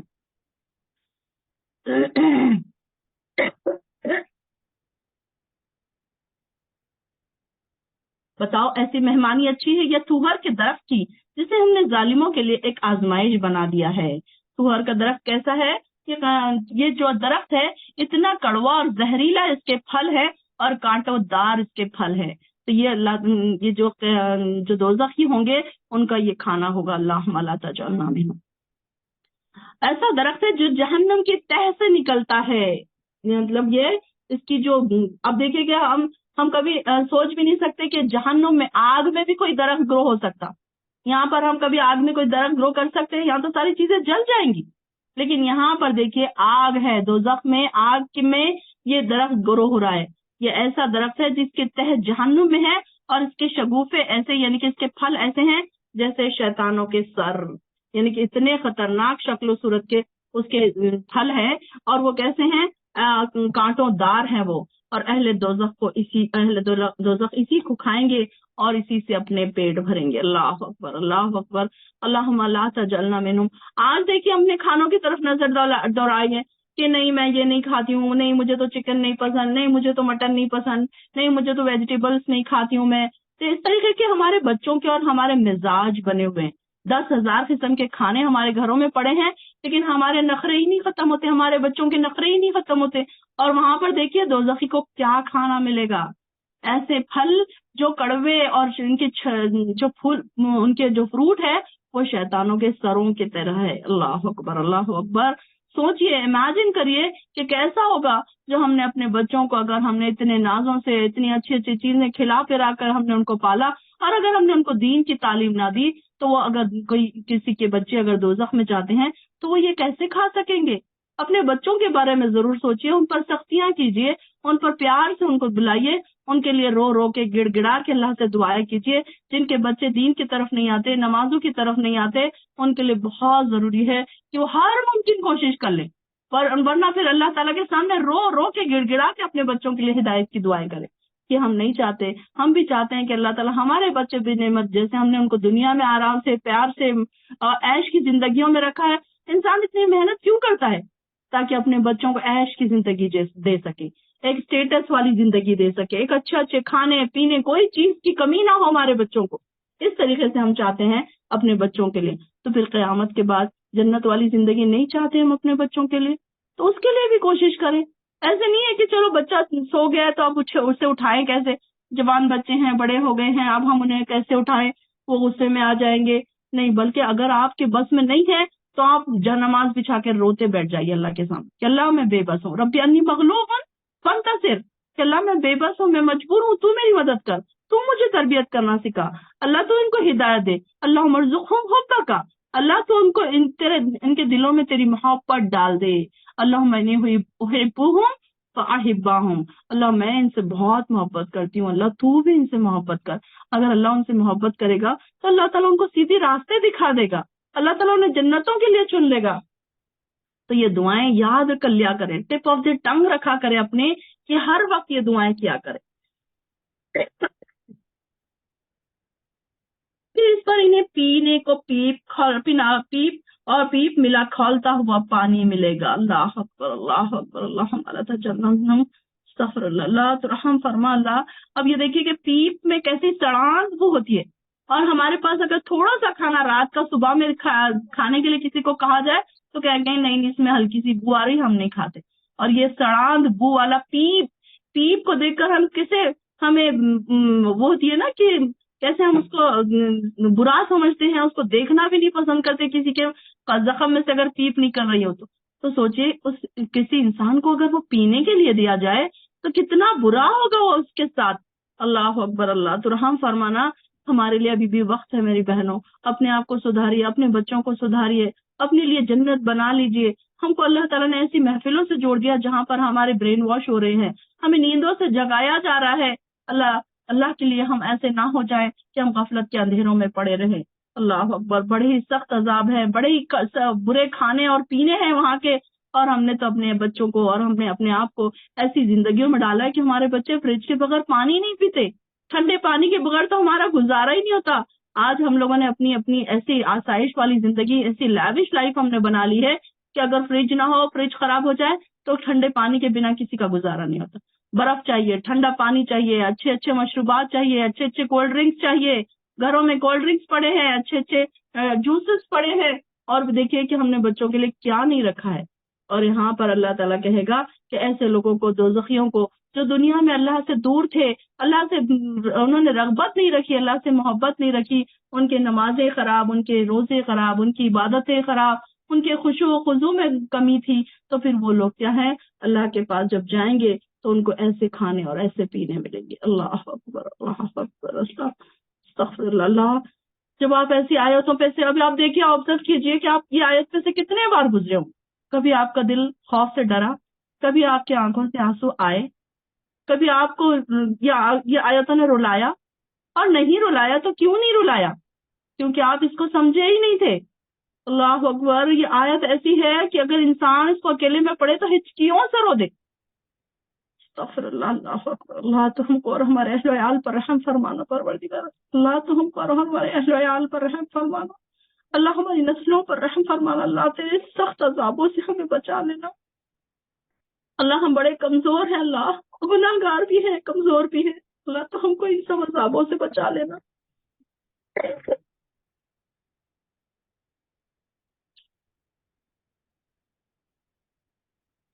انہوں نے اپنے آبا و اجداد کو گمراہی پایا تو انہیں کے نقش قدم پر دوڑنے لگے۔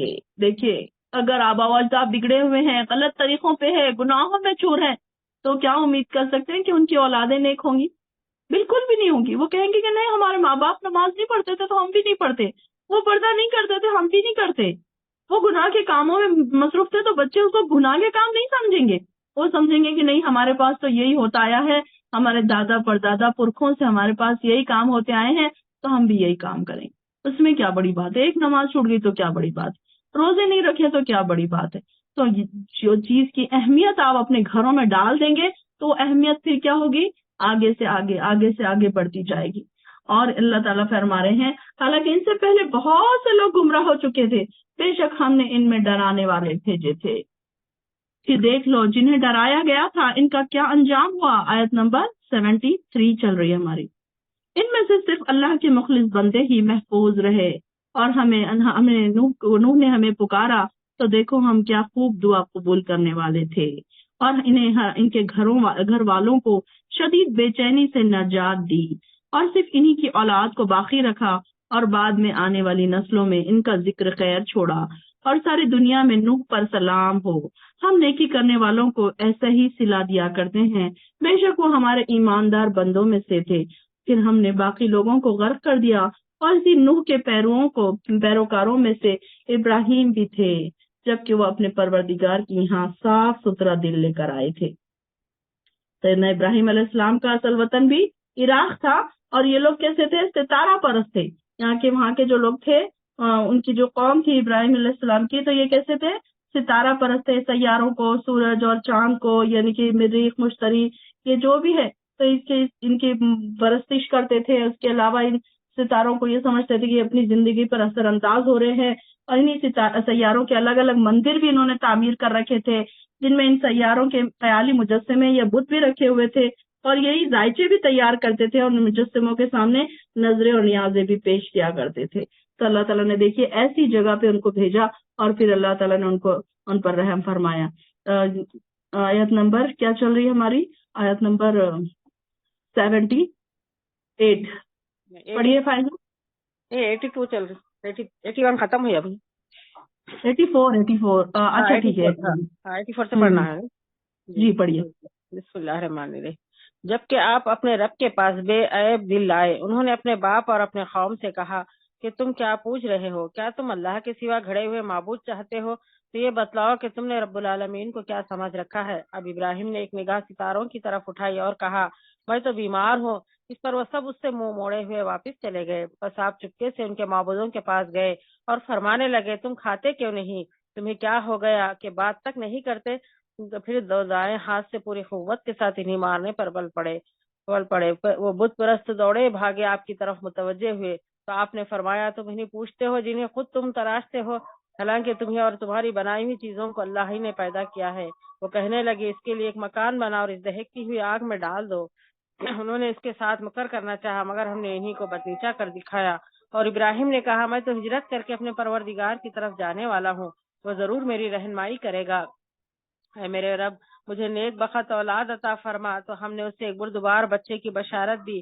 پھر جو بچہ اس کے ساتھ دوڑنے کی عمر کو پہنچا تو ابراہیم نے کہا، میرے پیارے بچے، میں خواب میں اپنے آپ کو تجھے ذبح کرتے ہوئے دیکھ رہا ہوں، اب تو بتا تیری کیا رائے ہے؟ بیٹے نے جواب دیا کہ ابا، جو حکم ہوا اسے بجا لائیے، انشاءاللہ آپ مجھے صبر کرنے والوں میں سے پائیں گے۔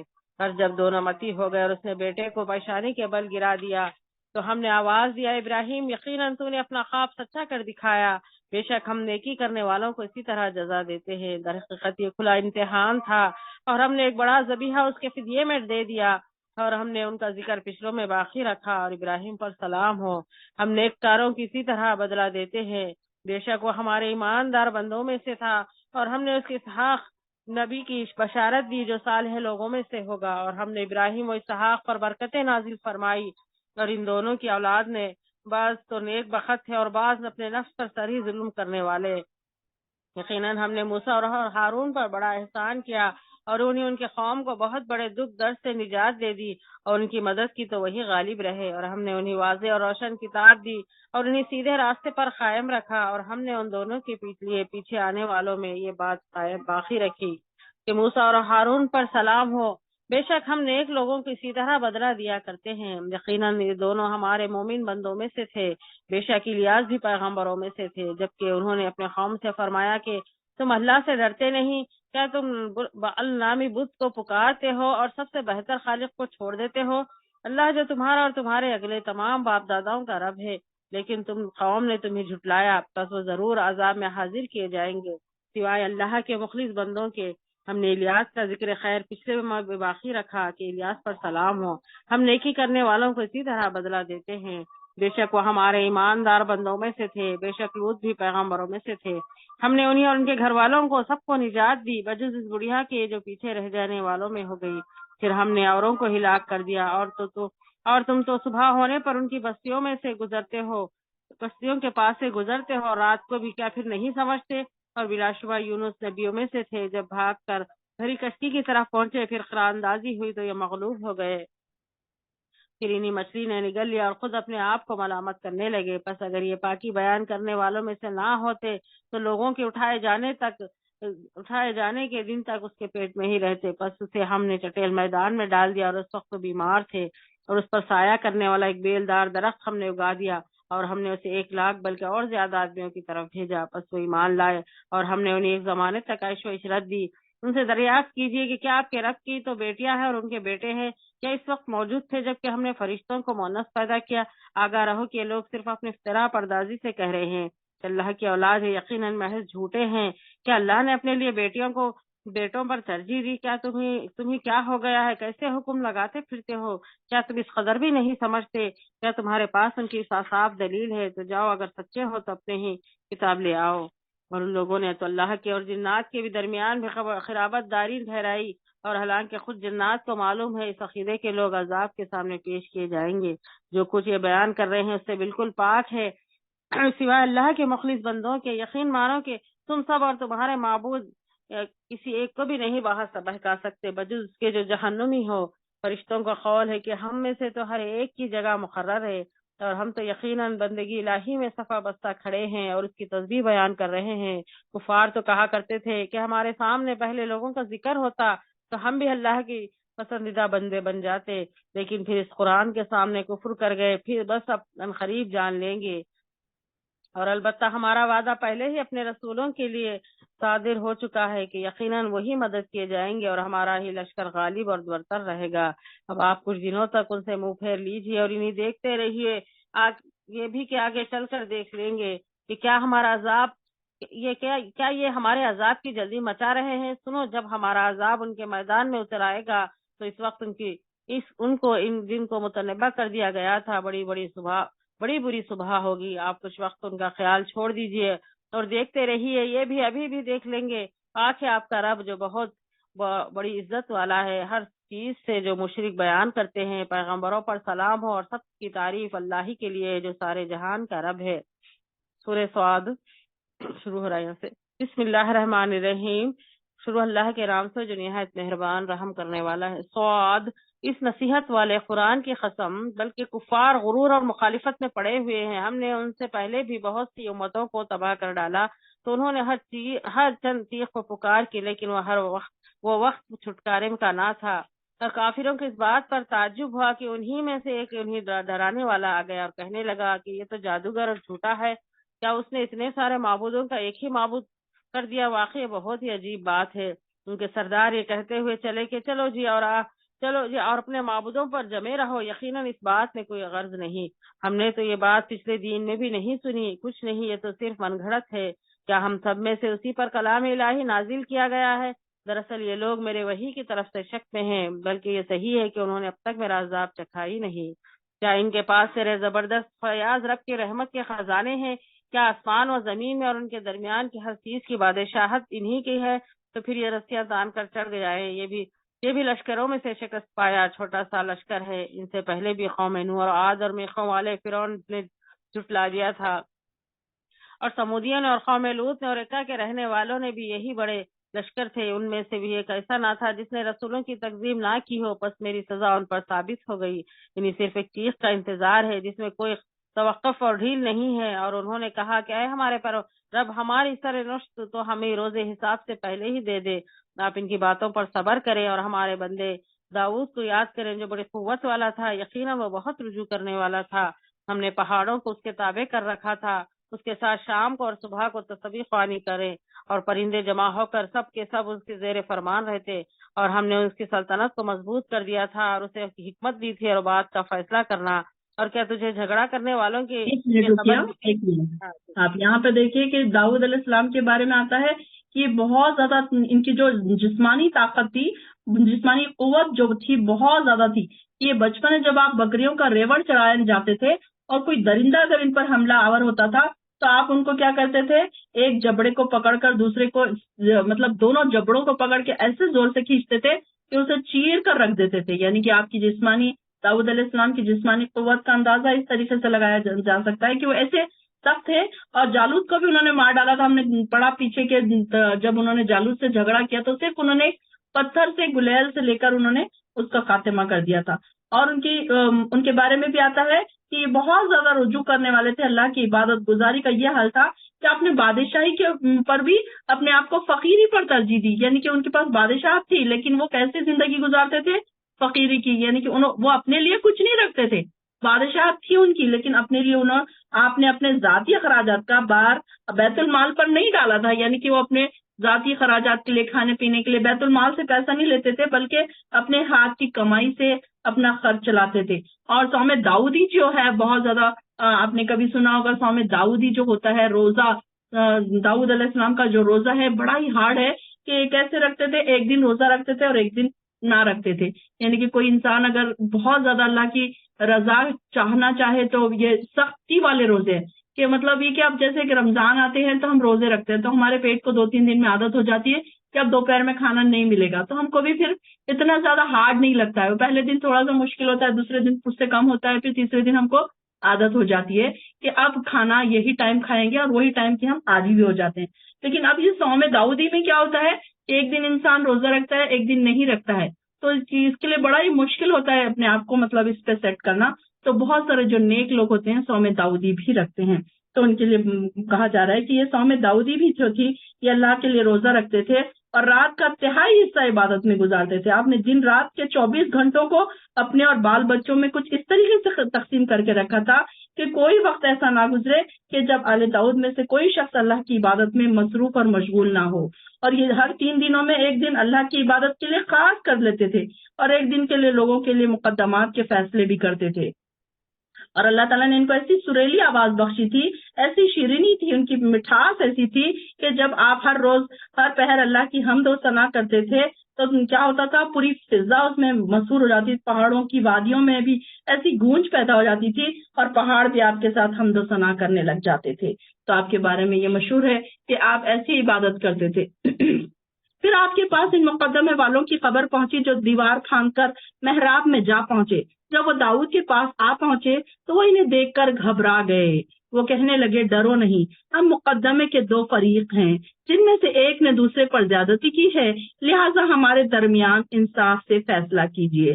اب کیا ہوا کہ ایک دن کیا ہوا کہ یہ دن آپ کی عبادت کا دن تھا اور آپ اکیلے بیٹھے تھے، دربان کسی کو آپ کے پاس آنے نہیں دیتا تھا، مطلب یوزولی یہ ہوتا تھا کہ جب آپ عبادت کرتے تھے تو آپ کے پاس کوئی نہیں آتا تھا، تو ایسے ٹائم میں 2 آدمی کیا ہوئے، دیوار چھان کر آپ کے پاس آ کھڑے ہوئے، اور سیدنا داؤد علیہ السلام یہ ماجرا دیکھ کر گھبرا گئے کہ یہ آدمی ہے یا کوئی اور مخلوق، آدمی ہے تو انہیں اس وقت آنے کی کیسے ہمت ہوئی، اور دربانوں نے انہیں روکا کیوں نہیں، اور یہ اگر کوئی آدمی نہیں ہے تو یہ آدمی ہے تو اتنی اونچی دیوار پھاند کر کس نیت سے کس غرض سے آئے ہیں؟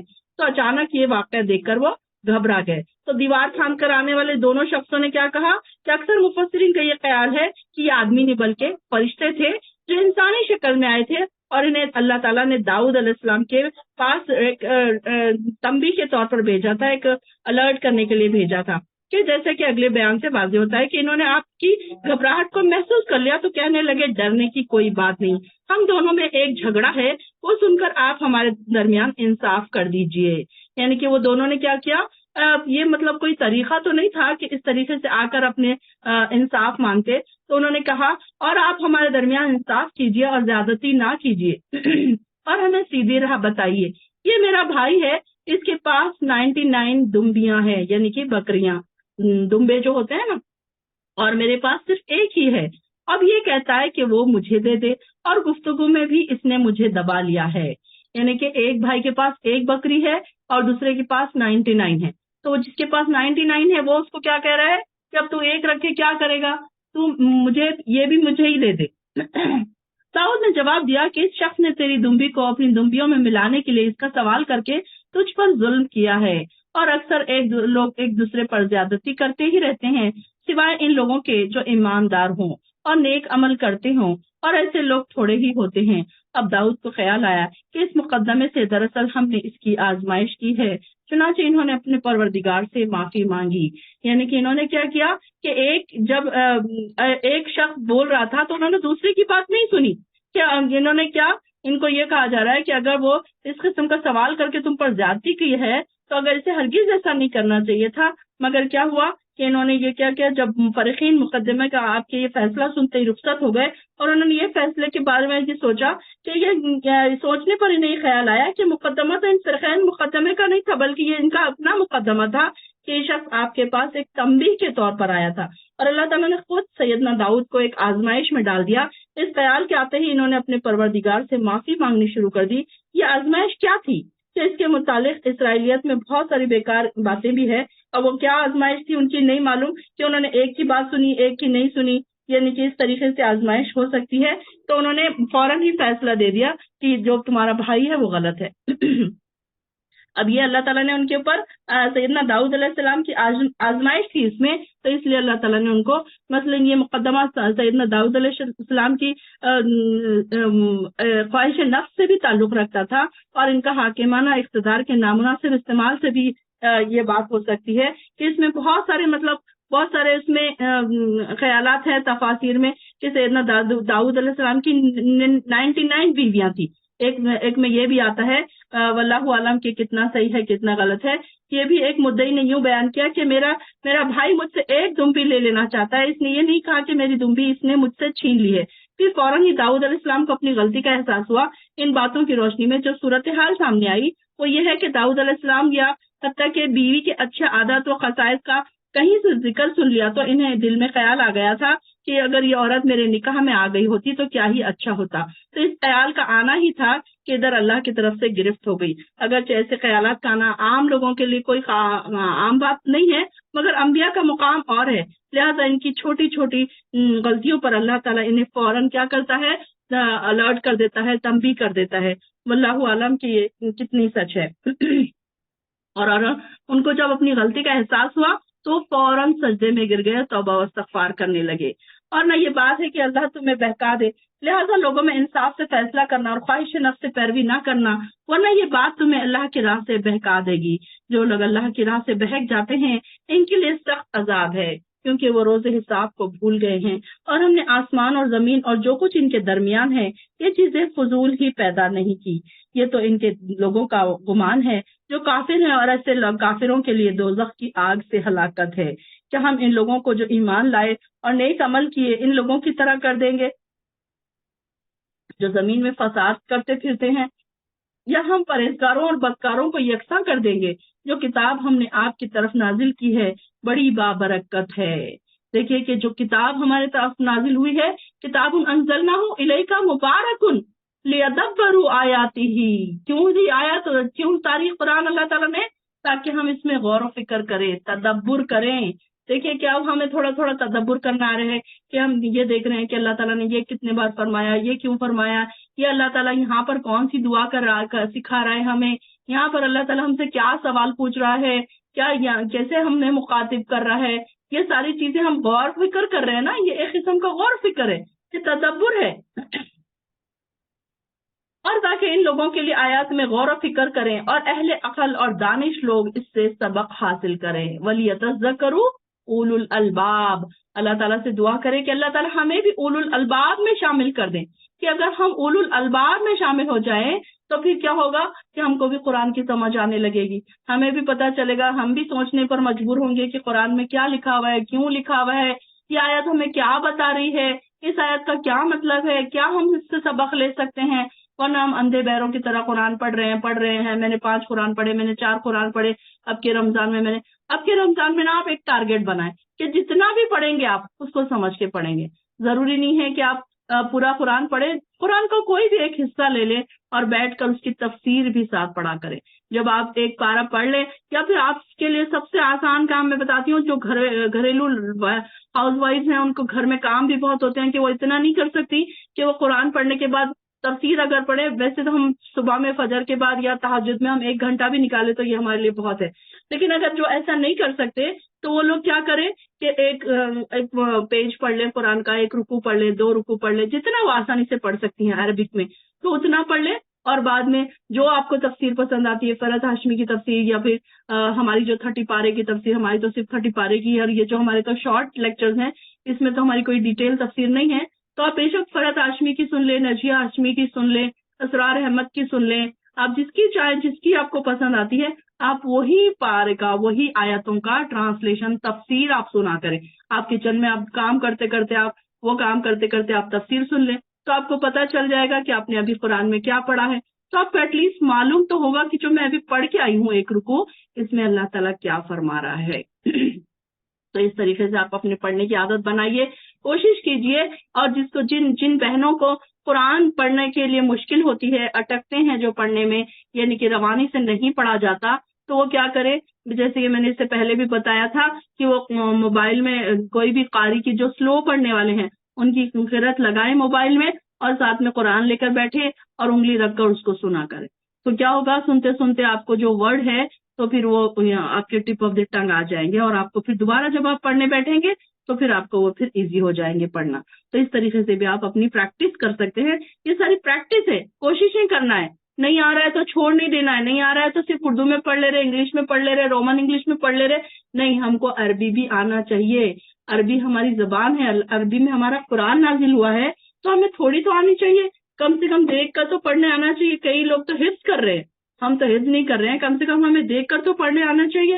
تو یہ کتاب بڑی بابرکت ہے، اس کی برکتیں ہم کیسے سمیٹیں گے، یہ دیکھیں کیسے اس کو صرف ہم نے اس کو جزدان لپیٹ کر بڑے ادب سے طاقوں میں سجا کے رکھ دیا، اس کو ہاتھ نہیں لگانا، اس کو پیریڈز میں ہاتھ نہیں لگانا، اس کو جو لیڈی کو بچہ ہوا ہے وہ 40 دن تک اس کو نہیں چھوئے گی، بس یہ ہم نے اس کے ادب بنا لیے ہیں، اور اس کو کب نکالتے ہیں، قرآن خوانی ہے تو نکالتے ہیں، کوئی مرتے ہیں تو نکالتے ہیں، کوئی پریشانی آتی ہے تو نکالتے ہیں، نہیں، بلکہ ہمارے قرآن ہمارے آس پاس ہی ہونے چاہیے، اندر بھی نہیں رکھے ہونے چاہیے کہ بس آپ نے جیسے ہی آپ کو ٹائم ملا آپ نے قرآن لے لیا اور بیٹھ گئے، جیسے ہی آپ کو ٹائم ملا آپ نے لے لیا اور بیٹھ گئے۔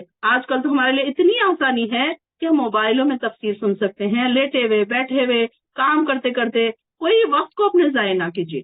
رمضان کے لیے میں آپ کو بتا رہی ہوں کہ اب کا رمضان اتنا ویلیوبل بننا چاہیے، اب ہم دیکھ رہے ہیں کہ ہمارے جب سے ہم کلاسوں سے جڑے ہیں کہ ہمارے رمضان بہت ویلیوبل بن گئے ہیں، ہم عبادتوں کے طریقے ہم کو کرنا آ گیا ہے، کیسے اپنے روزوں کو ہم اچھے بنا سکتے ہیں، سو کر نہیں بلکہ عبادتیں کر کے، اگر بیٹھ کے نہیں پڑھنا آ رہا ہے تو لیٹ کے سن لیجئے، آپ موبائل میں لگا کے سن لیجئے، جیسے بھی چاہیں آپ، دعائیں آپ کے پاس ہیں، ساری دعائیں آپ نے انڈر لائن کی ہوئی ہیں، دعاؤں کی کتابیں آپ کے پاس ہیں، دعاؤں کے PDF ہم گروپس پہ ڈال رہے ہیں، تو وہ ساری PDF کے کاپیز آپ نکال سکتے ہیں۔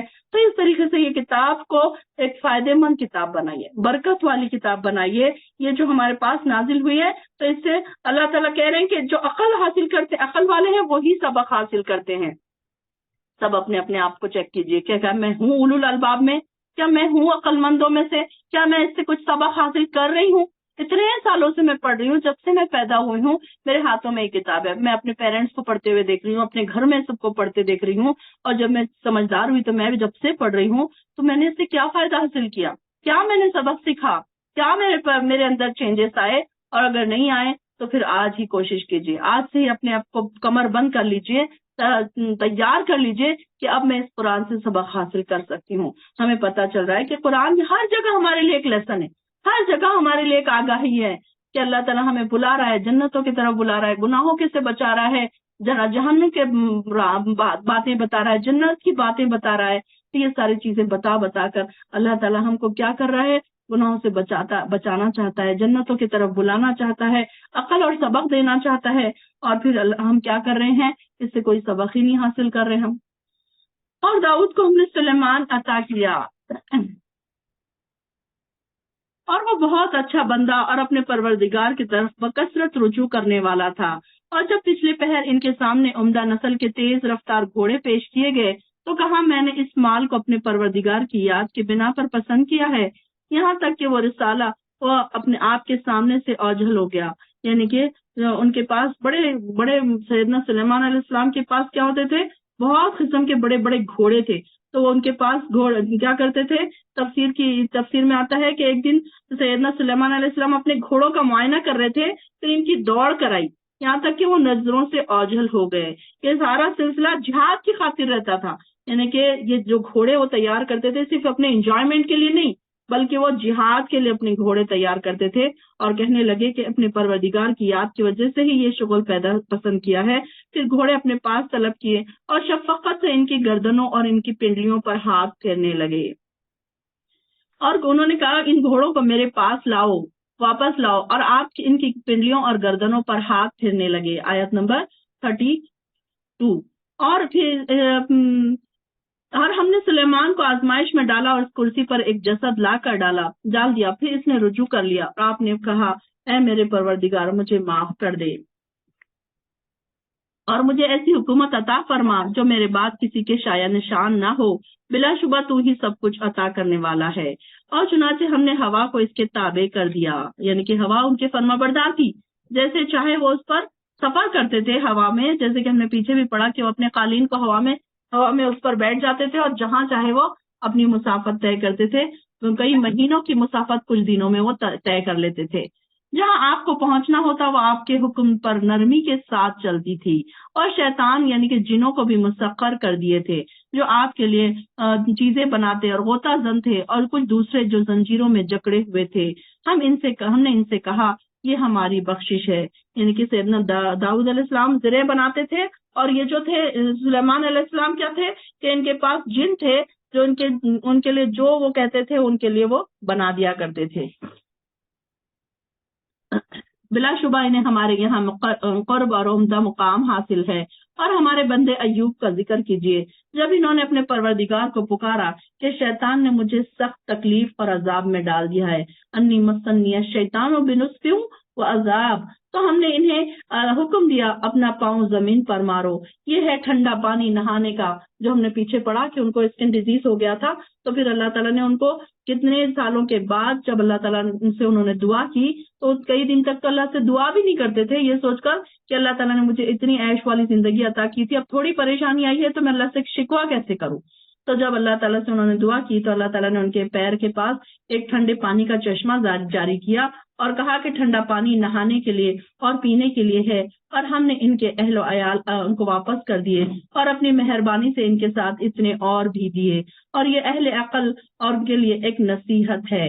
اور ہم نے انہیں کہا اپنے ہاتھ میں تنکوں کا ایک مٹھا لے لو اور اس سے مار لو اور اپنی قسم نہ توڑو، یعنی کہ سیدنا ایوب علیہ السلام نے کیا کیا تھا کہ ایک آپ کی طویل بیماری تھی، یعنی کہ یہ کہیں آتا ہے 13 سال، کہیں آتا ہے 12 سال، تو یہاں پر انہوں نے کیا کیا تھا، ان کے دوران آپ کی سب بیویاں آپ کا اور اولاد آپ کا ساتھ چھوڑ کر چلی گئی تھی، کیونکہ تنگ دستی تھی، بیماری تھی، اور آپ کی صرف ایک بیوی جو تھی انہوں نے آپ کا طویل عرصے تک آپ کا ساتھ دیا تھا۔ اس بیوی نے بھی ایک دن کوئی ایسی بات کہہ دی تھی جس سے اللہ کی ناشکری ظاہر ہو گئی تھی، مطلب تو سیدنا ایوب علیہ السلام کو یہ بیوی کی بات بہت بری لگی، اور آپ نے کیا کیا تیش میں آ کر کہنے لگے کہ جب میں تندرست ہو گیا تو تمہاری اس ناشکری کی بات کی وجہ سے میں تمہیں 100 کوڑے ماروں گا، 100 لکڑیاں ماروں گا۔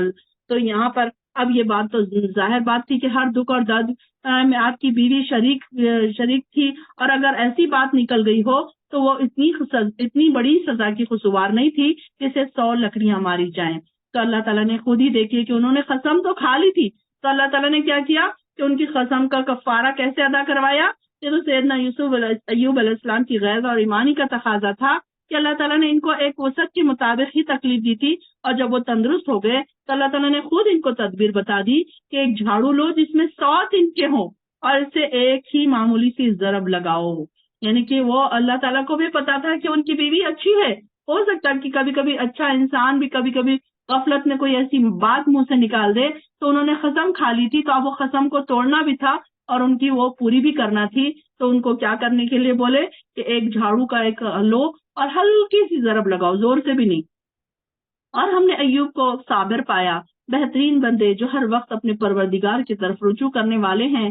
اور ہمارے بندوں ابراہیم، اسحاق اور یعقوب کو یاد کیجئے جو بڑی قوت عمل رکھنے والے اور صاحبان بصیرت تھے۔ ہم نے انہیں ایک خاص صفت کے اونچا اٹھایا اور آخرت کی یاد تھی ان کے پاس، اور ہمارے یہاں وہ یقیناً نیک اور اونچے لوگوں میں سے تھے۔ اور اسماعیل اور یسع اور ذوالکفل کا بھی ذکر کیجئے، ان میں سے ہر ایک نیک تھا۔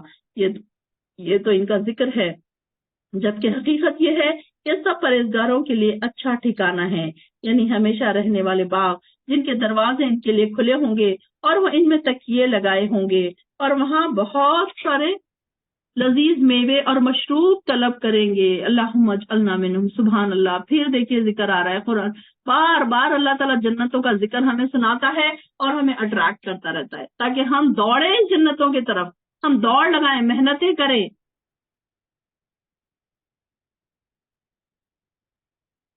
اور ان کے پاس نگاہیں جھکائے رکھنے والی کم عمر بیویاں بھی ہوں گی، اور یہ وہ چیزیں ہیں جن کا روز حساب کے لیے تم سے وعدہ کیا جاتا ہے۔ اللہم اجعلنا منہم۔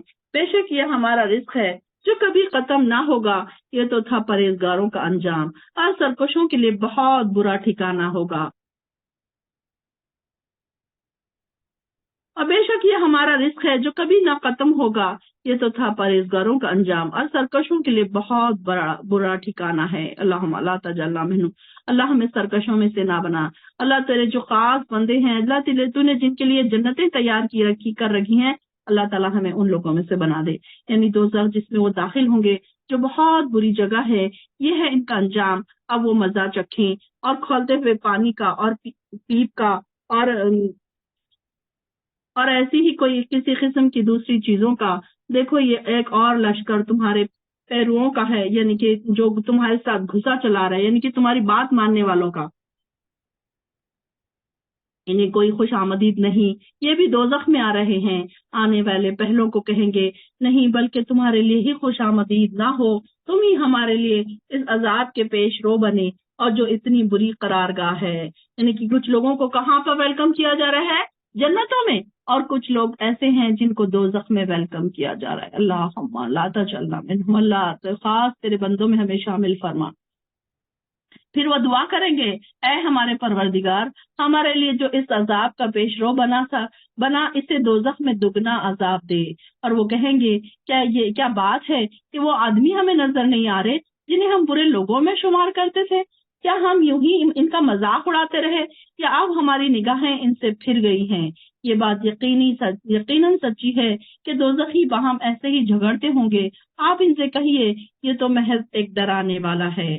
یعنی کہ جو لوگ اکثر دنیا میں کیا کرتے تھے، برائیوں کی طرف بلاتے رہتے تھے، تو قیامت کے دن پھر ان لوگوں کے بارے میں پوچھا جائے گا کہ وہ کہاں ہیں، تو وہ تو دوزخ میں پڑے ہوں گے۔ اللہ تعالیٰ ان کے بارے میں کہے گا کہ وہ تو سب اپنے عذاب کو پہنچ چکے ہیں۔ آپ ان سے کہیے میں تو محض ایک ڈرانے والا ہوں، اللہ کے سوا تمہارا کوئی الہ نہیں، اور وہ یکتا ہے، سب کو دبا کر رکھنے والا ہے۔ وہ آسمانوں اور زمین اور جو کچھ ان کے درمیان ہے سب کا پروردگار اور غالب ہے، معاف کرنے والا ہے۔ آپ ان سے کہیے یہ ایک بہت بڑی خبر ہے جس سے تم اعراض کر رہے ہو۔ مجھے تو عالم بالا کے متعلق کچھ علم نہ تھا، جب وہ جھگڑ رہے تھے، مجھے تو صرف اس لیے وحی کر دی جاتی ہے کہ میں کھلم کھلا ڈرانے والا ہوں، جبکہ آپ کے پروردگار نے فرشتوں سے کہا تھا میں مٹی سے ایک انسان بنانے والا ہوں، تو جب میں اسے ٹھیک ٹھاک کر دوں اور اس میں اپنی پیدا کی ہوئی روح پھونک دوں تو اس کے سامنے سجدہ ریز ہو جانا۔ چنانچہ سب فرشتوں نے مل کر اسے سجدہ کیا سوائے ابلیس کے جو اکڑ بیٹھا اور کافروں سے ہو گیا۔ اللہ تعالیٰ نے اس سے پوچھا اے ابلیس، جس انسان کو میں نے اپنے ہاتھوں سے بنایا اسے سجدہ کرنے سے کس بات نے تجھے روکا؟ کیا تو بڑا بننا چاہتا ہے؟ تو ہی ہے اونچا درجہ رکھنے والوں میں سے۔ وہ کہنے لگا کہ میں اس سے بہتر ہوں کیونکہ مجھے تو نے آگ سے پیدا کیا اور اسے مٹی سے۔ اللہ تعالیٰ نے فرمایا، اب یہاں پر دیکھیے کہ انسان جب پراؤڈ کرتا ہے تو وہ شیطان کی روش پر چل رہا ہوتا ہے، کوئی بھی چیز کا پراؤڈ ہو۔ اب یہاں تو شیطان نے کہا کہ میں تو مٹی سے، اس انسان کو تو نے مٹی سے پیدا کیا اور مجھے تو نے آگ سے پیدا کیا، میں کیوں اس کے آگے جھکوں؟ تو ہمارے آس پاس دیکھیں کہ ہم کہاں پر اکڑتے ہیں، کہاں پر ہم پراؤڈ کرتے ہیں، اپنے رشتوں کی وجہ سے، اپنے پیسوں کی وجہ سے، اپنے اسٹیٹس کی وجہ سے، کون سی چیزوں کی وجہ سے ہم کیا کرتے ہیں، یہاں پر پراؤڈ کرتے ہیں۔ تو یہ چیز اللہ تعالیٰ کو ناپسند ہے۔ اگر ہمارے اندر تھوڑا سا بھی پراؤڈ ہے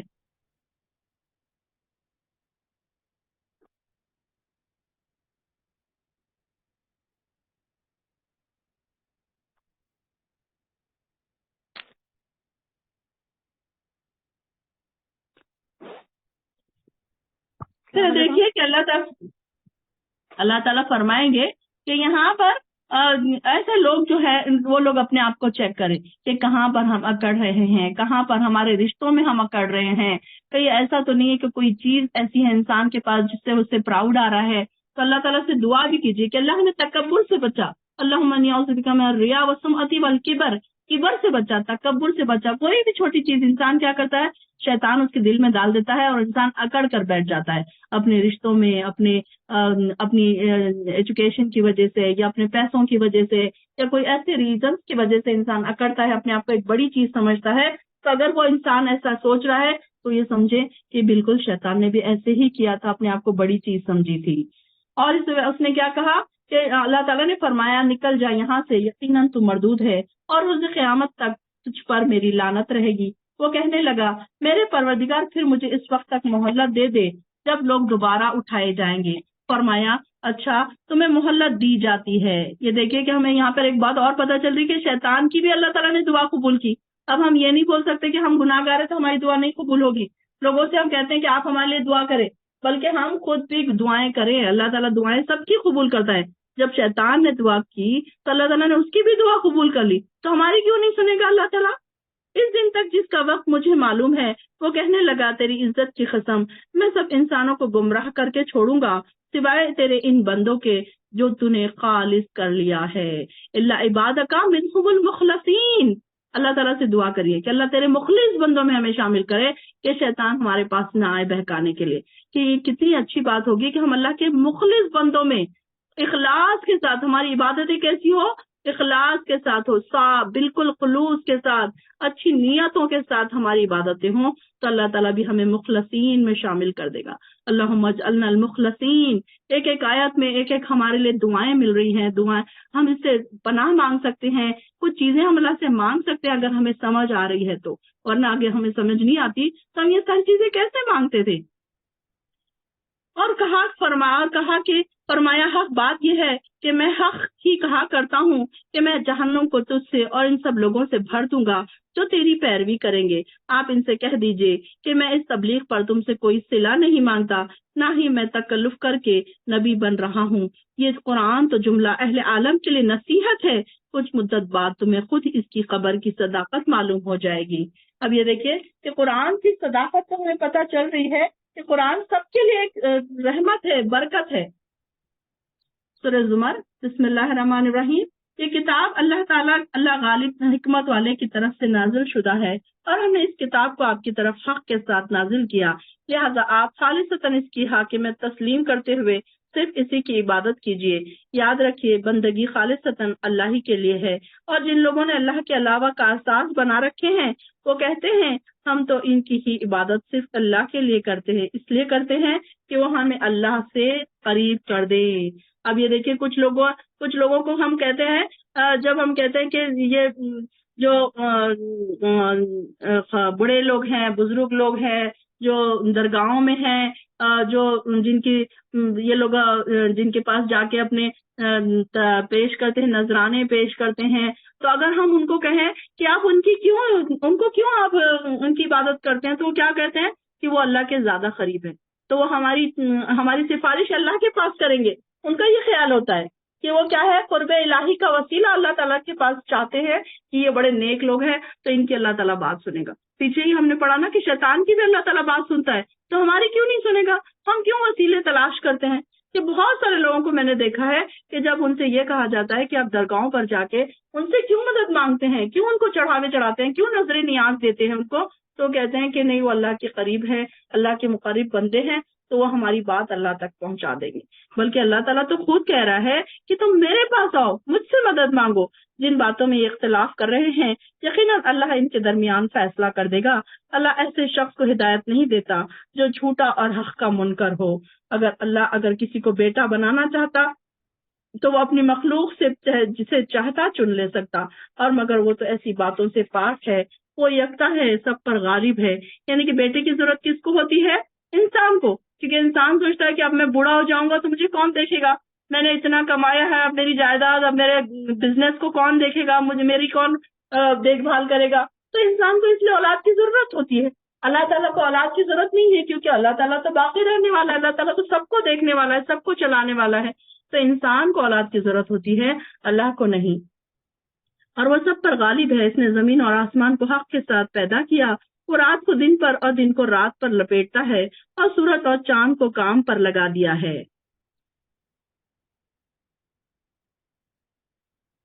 اور اس نے تمہیں ایک جان سے پیدا کیا، پھر اس کی بیوی بنائی، اور تمہارے لیے مویشیوں سے 8 نر اور مادے پیدا کیے.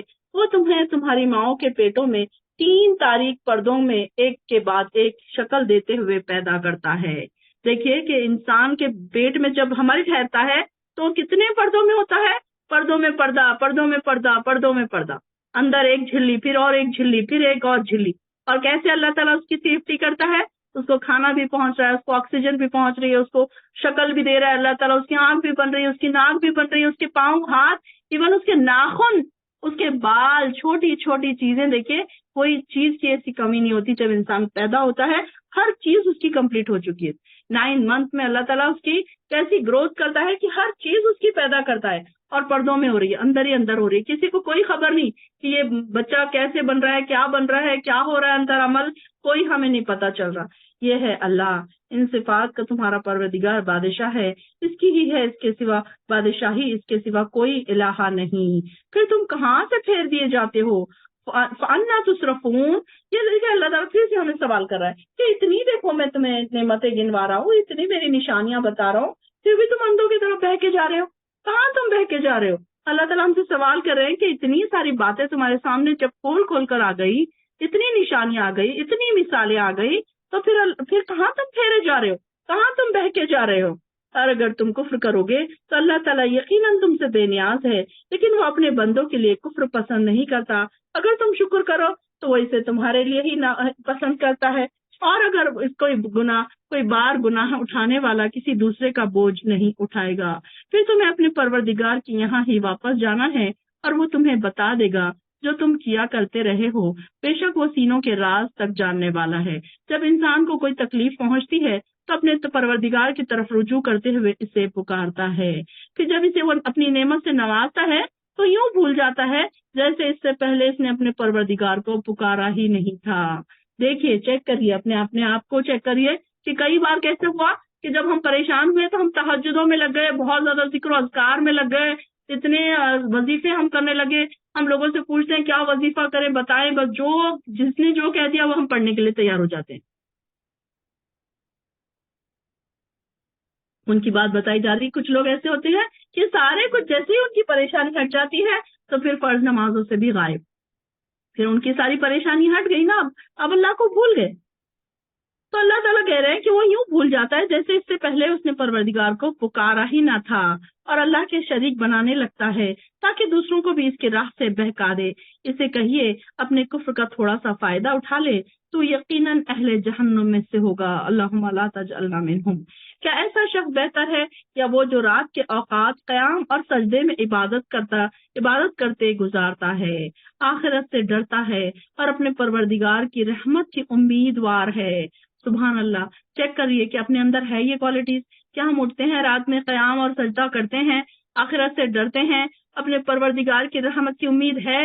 میں نے گروپ پہ ایک میسج ڈالا تھا لیکن وہ اردو میں تھا، جو بہنوں کو اردو آتی ہے انہوں نے پڑھا ہوگا کہ قرآن کی کچھ آیتیں اس میں لکھی ہوئی تھی۔ اپنے آپ کو چیک کریں کہ ہم کون سی والی لسٹ میں ہیں۔ اللہ کے جو بندے ہیں، اللہ کے بندوں کا جو ذکر آتا ہے اس میں انہوں نے بڑی اچھی الگ الگ آیتیں نکال کر ڈالی تھی اور بتایا کہ آپ اپنے آپ کو چیک کیجئے کہ آپ اس میں سے کس میں شامل ہیں۔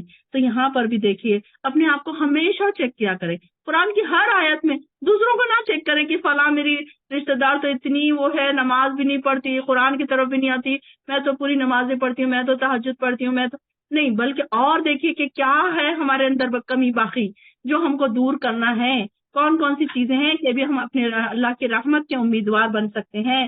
آپ ان سے پوچھئے کیا جاننے والے اور نہ جاننے والے دونوں برابر ہو سکتے ہیں؟ بالکل، یہ دیکھیے ایک سوال ہے، یہ کتنا اچھا سوال ہے کہ ہر انسان انما یتذکر اولو الالباب، بے شک سبق تو وہی حاصل کرتے ہیں جو اہل عقل ہوں۔ دیکھیے کہ بات تو سب کو سنائی جا رہی ہے لیکن یہاں سے پک کرنے والے کون ہیں؟ کچھ ہی چند لوگ بہت زیادہ پک کر رہے ہیں، بہت زیادہ ایموشنل ہو رہے ہیں، بہت زیادہ ان کی آنکھوں میں آنسو آ رہے ہیں، بہت زیادہ ان کو اپنے آپ پر شرمندگی محسوس ہو رہی ہے کہ ہائے ہم نے اب تک کیسی اپنی زندگی گزاری، ہم نے اللہ کی طرف رجوع نہیں کیا، ہم نے بہت کم عبادتیں کی، ہماری نمازیں اچھی نہیں ہیں۔ ان کو شرمندگی ہو رہی ہے اپنے گناہوں پر۔ اپنے کوئی انسان ایسا نہیں ہے یہاں بیٹھا ہوا، چاہے میں ہوں چاہے آپ ہوں، کوئی انسان ایسا نہیں ہے جس سے کوئی گناہ سرزد نہیں ہوئے۔ ہمیں خود پتا، کبھی ہمیں پتا ہوتا ہے کبھی ہمیں پتا نہیں ہوتا۔ تو ہر انسان کو توبہ و استغفار کرنے کی ضرورت ہے، اور توبہ و استغفار کون کرتا ہے؟ جو سبق حاصل کرنے والے ہیں، جو اللہ کی آیات ان کے لیے ایک سبق آموز چیز ہوتی ہے۔ جب وہ سنتے ہیں تو ہم نے کیا پڑھا کہ وہ فوراً اللہ کے حضور ڈرتے ہیں۔ اے میرے بندو جو ایمان لائے ہو، اپنے پروردگار سے ڈرتے رہو۔ جو لوگ نیک کام کرتے ہیں ان کے لیے اس دنیا میں بھی بھلائی ہے اور اللہ کی زمین وسیع ہے۔ بے شک صبر کرنے والوں کو ان کا اجر بلا حساب دیا جائے گا۔ انما یوفی الصابرون اجرہم بغیر حساب۔ دیکھیے کہ اللہ تعالیٰ سے دعا کریے، ہر وقت دعا کرتے رہا کیجیے، اللہم حاسبنا حسابا یسیرا، اللہ ہمیں بھی بغیر حساب کے جنت میں ڈال دیں۔ کہ صبر کرنے والے کیسے ہوتے ہیں، کتنی پریشانیاں ہیں، کتنی تکلیفیں ہیں۔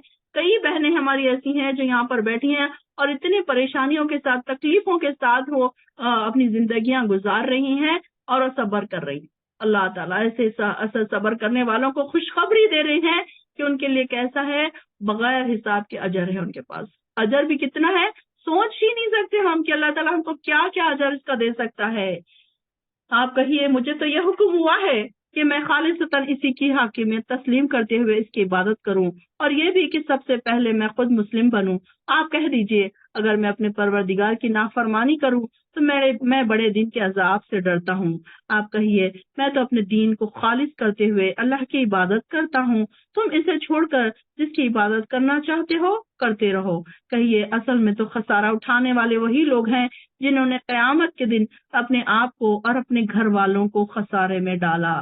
دیکھیں کہ اپنے ساتھ ساتھ اپنے گھر والوں کو بھی جنت میں لے جانے کی تیاری کیجیے، محنت کیجیے ان کے اوپر بھی، انہیں چھوڑ مت دیجیے۔ اگر وہ آپ کی بات نہیں سنتے ہیں تو فوراً اللہ کے حضور ان کے بارے میں دعا کیجیے، رو رو کے دعا کیجیے اپنے اپنوں کے لیے۔ ہم چاہتے ہیں کہ ان کو بھی جنت میں لے کر جائیں۔ کوئی انسان ایسا نہیں ہے کہ جو یہ چاہے کہ میرے بچے جنت میں نہ جائیں، میری شوہر نہ جائیں، میری بہن بھائی، میرے بھابیاں، میرے جو بھی گھر کے لوگ ہیں، جو بھی میرے ریلیٹیوز ہیں، کیا ہم نہیں چاہیں گے کہ وہ بھی ہمارے ساتھ جنت میں جائیں؟ تو اس کے لیے کیا کریے، محنت کیجیے، کوشش کیجیے، ان کو بڑے احسن انداز میں، پیار بھرے انداز میں ان کو دین کی طرف بلائیے۔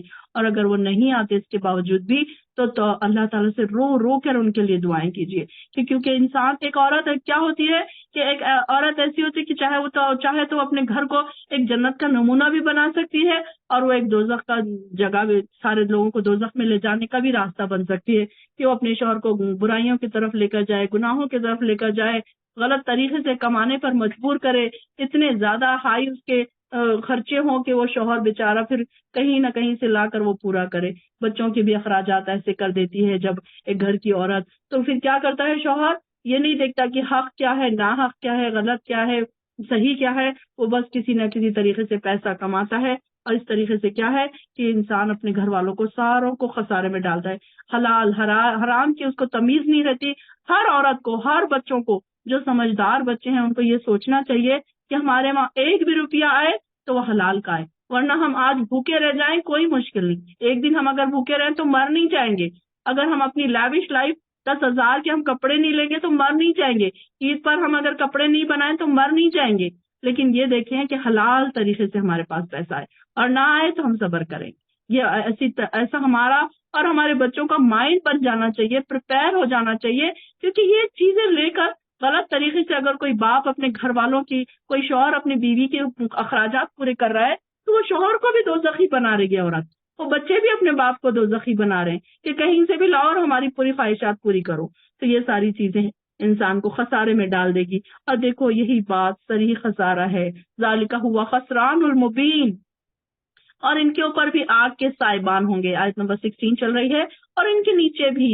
اس بات سے اللہ اپنے بندوں کو ڈراتا ہے، اور اے بندوں مجھ سے ڈرتے رہو، جو لوگ طاغوت کی عبادت کرنے سے بچتے رہے ہیں، اللہ تعالیٰ کی طرف رجوع کیا، اور ان کے لیے بشارت ہے، خوشخبری ہے، لہٰذا میرے بندوں کو خوشخبری دے دیجئے، فبشر عبادی۔ یا اللہ کتنی خوشخبری، کتنی خوشی کی بات ہوگی جن کو اللہ تعالیٰ یہ خوشخبری دے رہا ہے۔ اللہم اجعلنا منہم، اللہ تو ہمیں بھی ان لوگوں میں سے بنا دے جن کو تو یہ خوشخبری دے رہا ہے، اللہ ہمارے اندر ایسی کوالٹیز پیدا کر دے جن کو تو یہ خوشخبری دے رہا ہے۔ دعا کریں، ایک ایک آیت پر رک رک کے دعا کریں، ایک ایک آیت کو سمجھ سمجھ کر دعا کریں، کہاں ہمیں بچنا ہے، کون سی چیزوں میں ہمیں اللہ سے پناہ مانگنا ہے۔ قرآن کا یہ حق ہے کہ جب آپ پڑھیں تو جب آپ کو جو چیزیں سمجھ آ رہی ہیں تو ایسے نہ گزر جائیں کہ آپ کو پتہ ہی نہ چلے کہ دوزخ کا ذکر کب آیا، جنت کا ذکر کب آیا، کب رونا تھا آپ کو، کب خوش ہونا تھا۔ قرآن کو ایسے پڑھیں کہ کبھی آپ خوش ہو رہے ہیں، کبھی آپ انجوائے کر رہے ہیں، کبھی آپ ڈر رہے ہیں، کبھی آپ خوف سے آپ کی آنکھوں سے آنسو نکل رہے ہیں، یہ قرآن کا حق ہے۔ تب سمجھ آ رہا ہے کہ آپ کو قرآن آپ نے پڑھا اور آپ کو کچھ سمجھ آیا، اس طریقے سے قرآن پڑھے، اس طریقے سے نہ پڑھیں کہ بیٹھے تو ایک پارہ پڑھ کے ہی اٹھے، اور جب پارہ بند کیا تو اگر آپ کو کسی نے سوال کیا کہ آج آپ نے جو پارہ پڑھا اس میں کس چیز کا ذکر تھا، تو آپ کو تو پتہ ہی نہیں کس چیز کا ذکر تھا، بس ہم نے ایک پارہ پڑھ لیا۔ ہم کو بتانا ہے گھر والوں کو، بہنوں کو، بھائیوں کو کہ ہم نے آج ایک پارہ پڑھا، ہم روز ایک پارہ پڑھتے ہیں، تو اس طریقے سے نہیں پڑھنا ہے، بلکہ دیکھیے کہ اللہ تعالیٰ کس کس کو خوشخبری دے رہا ہے، کس کس کو ڈرا رہا ہے، کس کو بتا رہا ہے کہ خسران المبین کون ہے، فبشر عبادی کون ہے، کہ عبادی فتقون، کہ اللہ تعالیٰ ایسے لوگ جو تقوی والے ہیں، ایسے لوگوں کو اللہ تعالیٰ خوشخبری دے رہا ہے جو طاغوت سے بچتے ہیں، جو بات کو توجہ سے سنتے ہیں، پھر اس کی بہترین پہلو کی پیروی بھی کرتے ہیں۔ دیکھیے کہ کچھ لوگ کیسے ہوتے ہیں، غور سے سنتے ہیں کیا بات ہمارے لیے اس میں سبق کی ہے، کچھ لوگ کیسے ہیں فار گرانٹیڈ بیٹھے ہیں، بس سن رہے ہیں، زبردستی کسی نے بٹھا دیا، کبھی کبھی مائیں اپنے بچوں کو زبردستی بٹھا دیتی ہے اور وہ ایسے سنتے ہیں جیسے وہ سن نہیں رہے، لیکن کچھ لوگ ایسے ہوتے ہیں جو سن رہے ہیں، تڑپ رہے ہیں، شوق پیدا کر رہے ہیں اپنے اندر، اور زیادہ عبادتوں کے شوق ان کے اندر بڑھ رہے ہیں اور ان کے اندر نیکیوں کے شوق پیدا ہو رہے ہیں، تو ایسے لوگ، پہلی تو بات یہ ہے کہ قرآن جب پڑھا جا رہا ہے اس کو غور سے سننا ہے، یہ نہیں کہ ہمارے کام چل رہے ہیں، قرآن ادھر چل رہا ہے، ایک تفسیر کی کلاس چل رہی ہے، ہم ادھر باتیں بھی کر رہے ہیں، ہم ادھر چیٹنگ بھی کر رہے ہیں، ادھر میسیجز بھی دیکھ رہے ہیں، ادھر آن لائن ڈریسز کے پکچرز بھی دیکھ رہے ہیں، کہیں ایسا تو نہیں کرتے ہم؟ چیک کریے اپنے آپ کو کہ ہم کلاس میں بیٹھے بیٹھے بھی کہیں ایسا تو نہیں ہے 1-1.5 گھنٹے کی ہماری کلاس ہے، ساری چیزوں سے لا تعلق ہو کر اپنے آپ کو اس میں بزی کر دیجئے، اپنے آپ کو بالکل اس میں کھو ڈالیے کہ ہم بس یہ سوچیں کہ ہم اللہ کی طرف آ گئے ہیں، بس اللہ کی جنتوں میں ہم بیٹھے ہیں، کیونکہ حدیث میں آتا ہے کہ جب انسان قرآن کی محفل میں بیٹھا ہوتا ہے، جیسے کہ وہ اس کے کیسا ہے، وہ بالکل جیسے وہ جنت کے باغیچوں میں سے اپنے لیے پھول توڑ رہا ہے۔ سبحان اللہ، سب کے سب جنتوں میں گھوم رہے ہیں، جنت کے باغیچوں میں آپ گھوم رہے ہیں اور وہاں سے آپ پھول توڑ رہے ہیں۔ سبحان اللہ، کیا ویلیو ہے آپ کی، اس ویلیو کو ختم مت کیجئے، بس اس کو اپنے آپ کو ایسا پریپئر کیجئے، ایسا بنائیے کہ ہم اللہ کے خاص بندے بن جائیں جن کو اللہ تعالیٰ یہ خوشخبری دے رہا ہے. اور پھر کیا ہے، یہی وہ لوگ ہیں جنہیں اللہ نے ہدایت بخشی اور یہی دانش مند ہیں. اولئک ہم اولو الالباب، یہ کیسے ہیں؟ عقل والے لوگ ہیں، دانش مند لوگ ہیں. ان کے بارے میں اللہ تعالیٰ کہہ رہا ہے. اللہ تعالیٰ سے دعا کریں کہ اللہ اولو الالباب میں ہمیں شامل کر لے، ہمیں بھی دانش مند بنا دے، ہمیں بھی عقل اور سمجھ عطا فرما. کیا جس شخص پر عذاب کی بات ثابت ہو چکی تو ہے اے نبی، آپ ایسے شخص کو چھڑا سکتے ہیں جو آگ میں گر چکا ہو؟ لیکن جو لوگ اپنے پروردگار سے ڈرتے ہیں ان کے لیے بالا خانے ہیں. بالا خانے مطلب اعلیٰ درجے کی جنت، اوپر والے کمرے. اب ہمارے پاس دیکھیے کہ ہم بلڈنگز بناتے ہیں تو اوپر والا کمرہ جو ہوتا ہے وہ سب لینے کے لیے خوش ہوتے ہیں کہ نہیں، اوپر والا جو روم ہوگا اس میں گیلری ہوگی، اس میں بالکنی ہوگی، وہاں سے پر ساری نظارے دکھیں گے تو میں وہ کمرہ لوں گی. تو یہاں پر بھی اللہ تعالیٰ بتا رہا ہے کہ بالا خانے ہیں ان کے لیے جنت میں، اعلیٰ درجات جو ہے تو پھر ایسے لوگوں کے لیے بنے ہیں. اور ان کے نیچے نہریں بہ رہی ہیں. یہ اللہ کا وعدہ ہے اور اللہ کبھی اپنے وعدے کے خلاف ورزی نہیں کرتا. کیا تم دیکھتے نہیں اللہ آسمان سے پانی برساتا ہے، پھر زمین میں چشمے بنا کر اس پانی کو آگے چلا دیتا ہے، پھر اس سے مختلف رنگوں کی کھیتی پیدا کرتا ہے. آیت نمبر 20 چل رہی ہے، فائزہ پڑھیے یہاں سے. جی ہاں، وہ لوگ جو اپنے رب سے ڈرتے رہے ان کے لیے بالا خانے ہیں، جن کے اوپر بھی بنے بنائے بالا خانے ہیں، ان کے نیچے نہریں بہ رہی ہیں. رب کا وعدہ ہے اور وعدہ خلافی نہیں کرتا. کیا آپ نے نہیں دیکھا کہ اللہ آسمان سے پانی اتارتا ہے، پھر اس کو زمین میں چشمے بنا کر جاری کرتا ہے، پھر اسی کے ذریعے سے مختلف قسم کی کھیتیاں اگاتا ہے، پھر وہ خشک ہو جاتی ہیں اور آپ انہیں زرد رنگ کے دیکھتے ہیں، پھر انہیں ریزہ ریزہ کر دیتا ہے. اس میں عقل مندوں کے لیے بہت زیادہ نصیحت ہے. کیا وہ شخص جس کا سینہ اللہ نے اسلام کے لیے کھول دیا ہے، بس وہ اپنے پروردگار کی طرف سے ایک نور پر ہے، اور ہلاکت ہے ان کے لیے جن کے دل یاد الہی سے اثر نہیں لیتے بلکہ سخت ہو گئے ہیں. یہ لوگ صریح گمراہی میں مبتلا ہے. اللہ نے بہترین کلام نازل فرمایا ہے جو ایسی کتاب ہے اس کے آپس میں ملتی جلتی اور بار بار دہرائی ہوئی آیتوں کی ہے، جس سے ان لوگوں کے رونگٹے کھڑے ہو جاتے ہیں جو اپنے رب کا خوف رکھتے ہیں. آخر میں ان کے جسم اور دل ذکر کی طرف نرم ہو جاتے ہیں. یہ ہے اللہ کی ہدایت، جسے چاہے وہ دکھاتا ہے اور جسے اللہ ہی راہ بھلا دے اس کا کوئی ہادی نہیں. بھلا جو شخص قیامت کے دن کے بدترین عذاب کی ڈھال اپنے منہ کو بنائے گا، ایسے ظالموں سے کہا جائے گا اپنے کیے کا وبال چکو.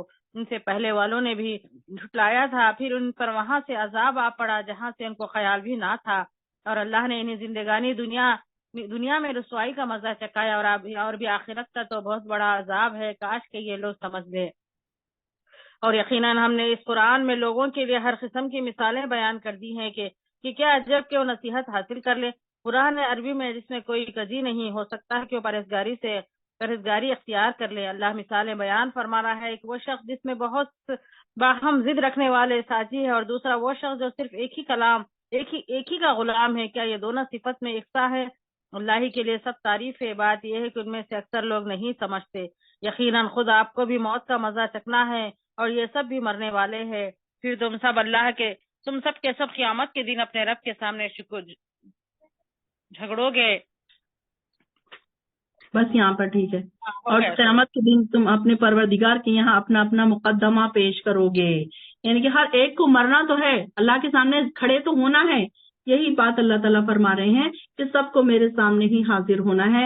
اس بات کی انسان تیاری کر لے. یہاں پر ہمارا 23 پارہ ختم ہو گیا ہے. انشاءاللہ آگے کا ہم کل پڑھیں گے. وآخر دعوانا الحمد للہ رب العالمین.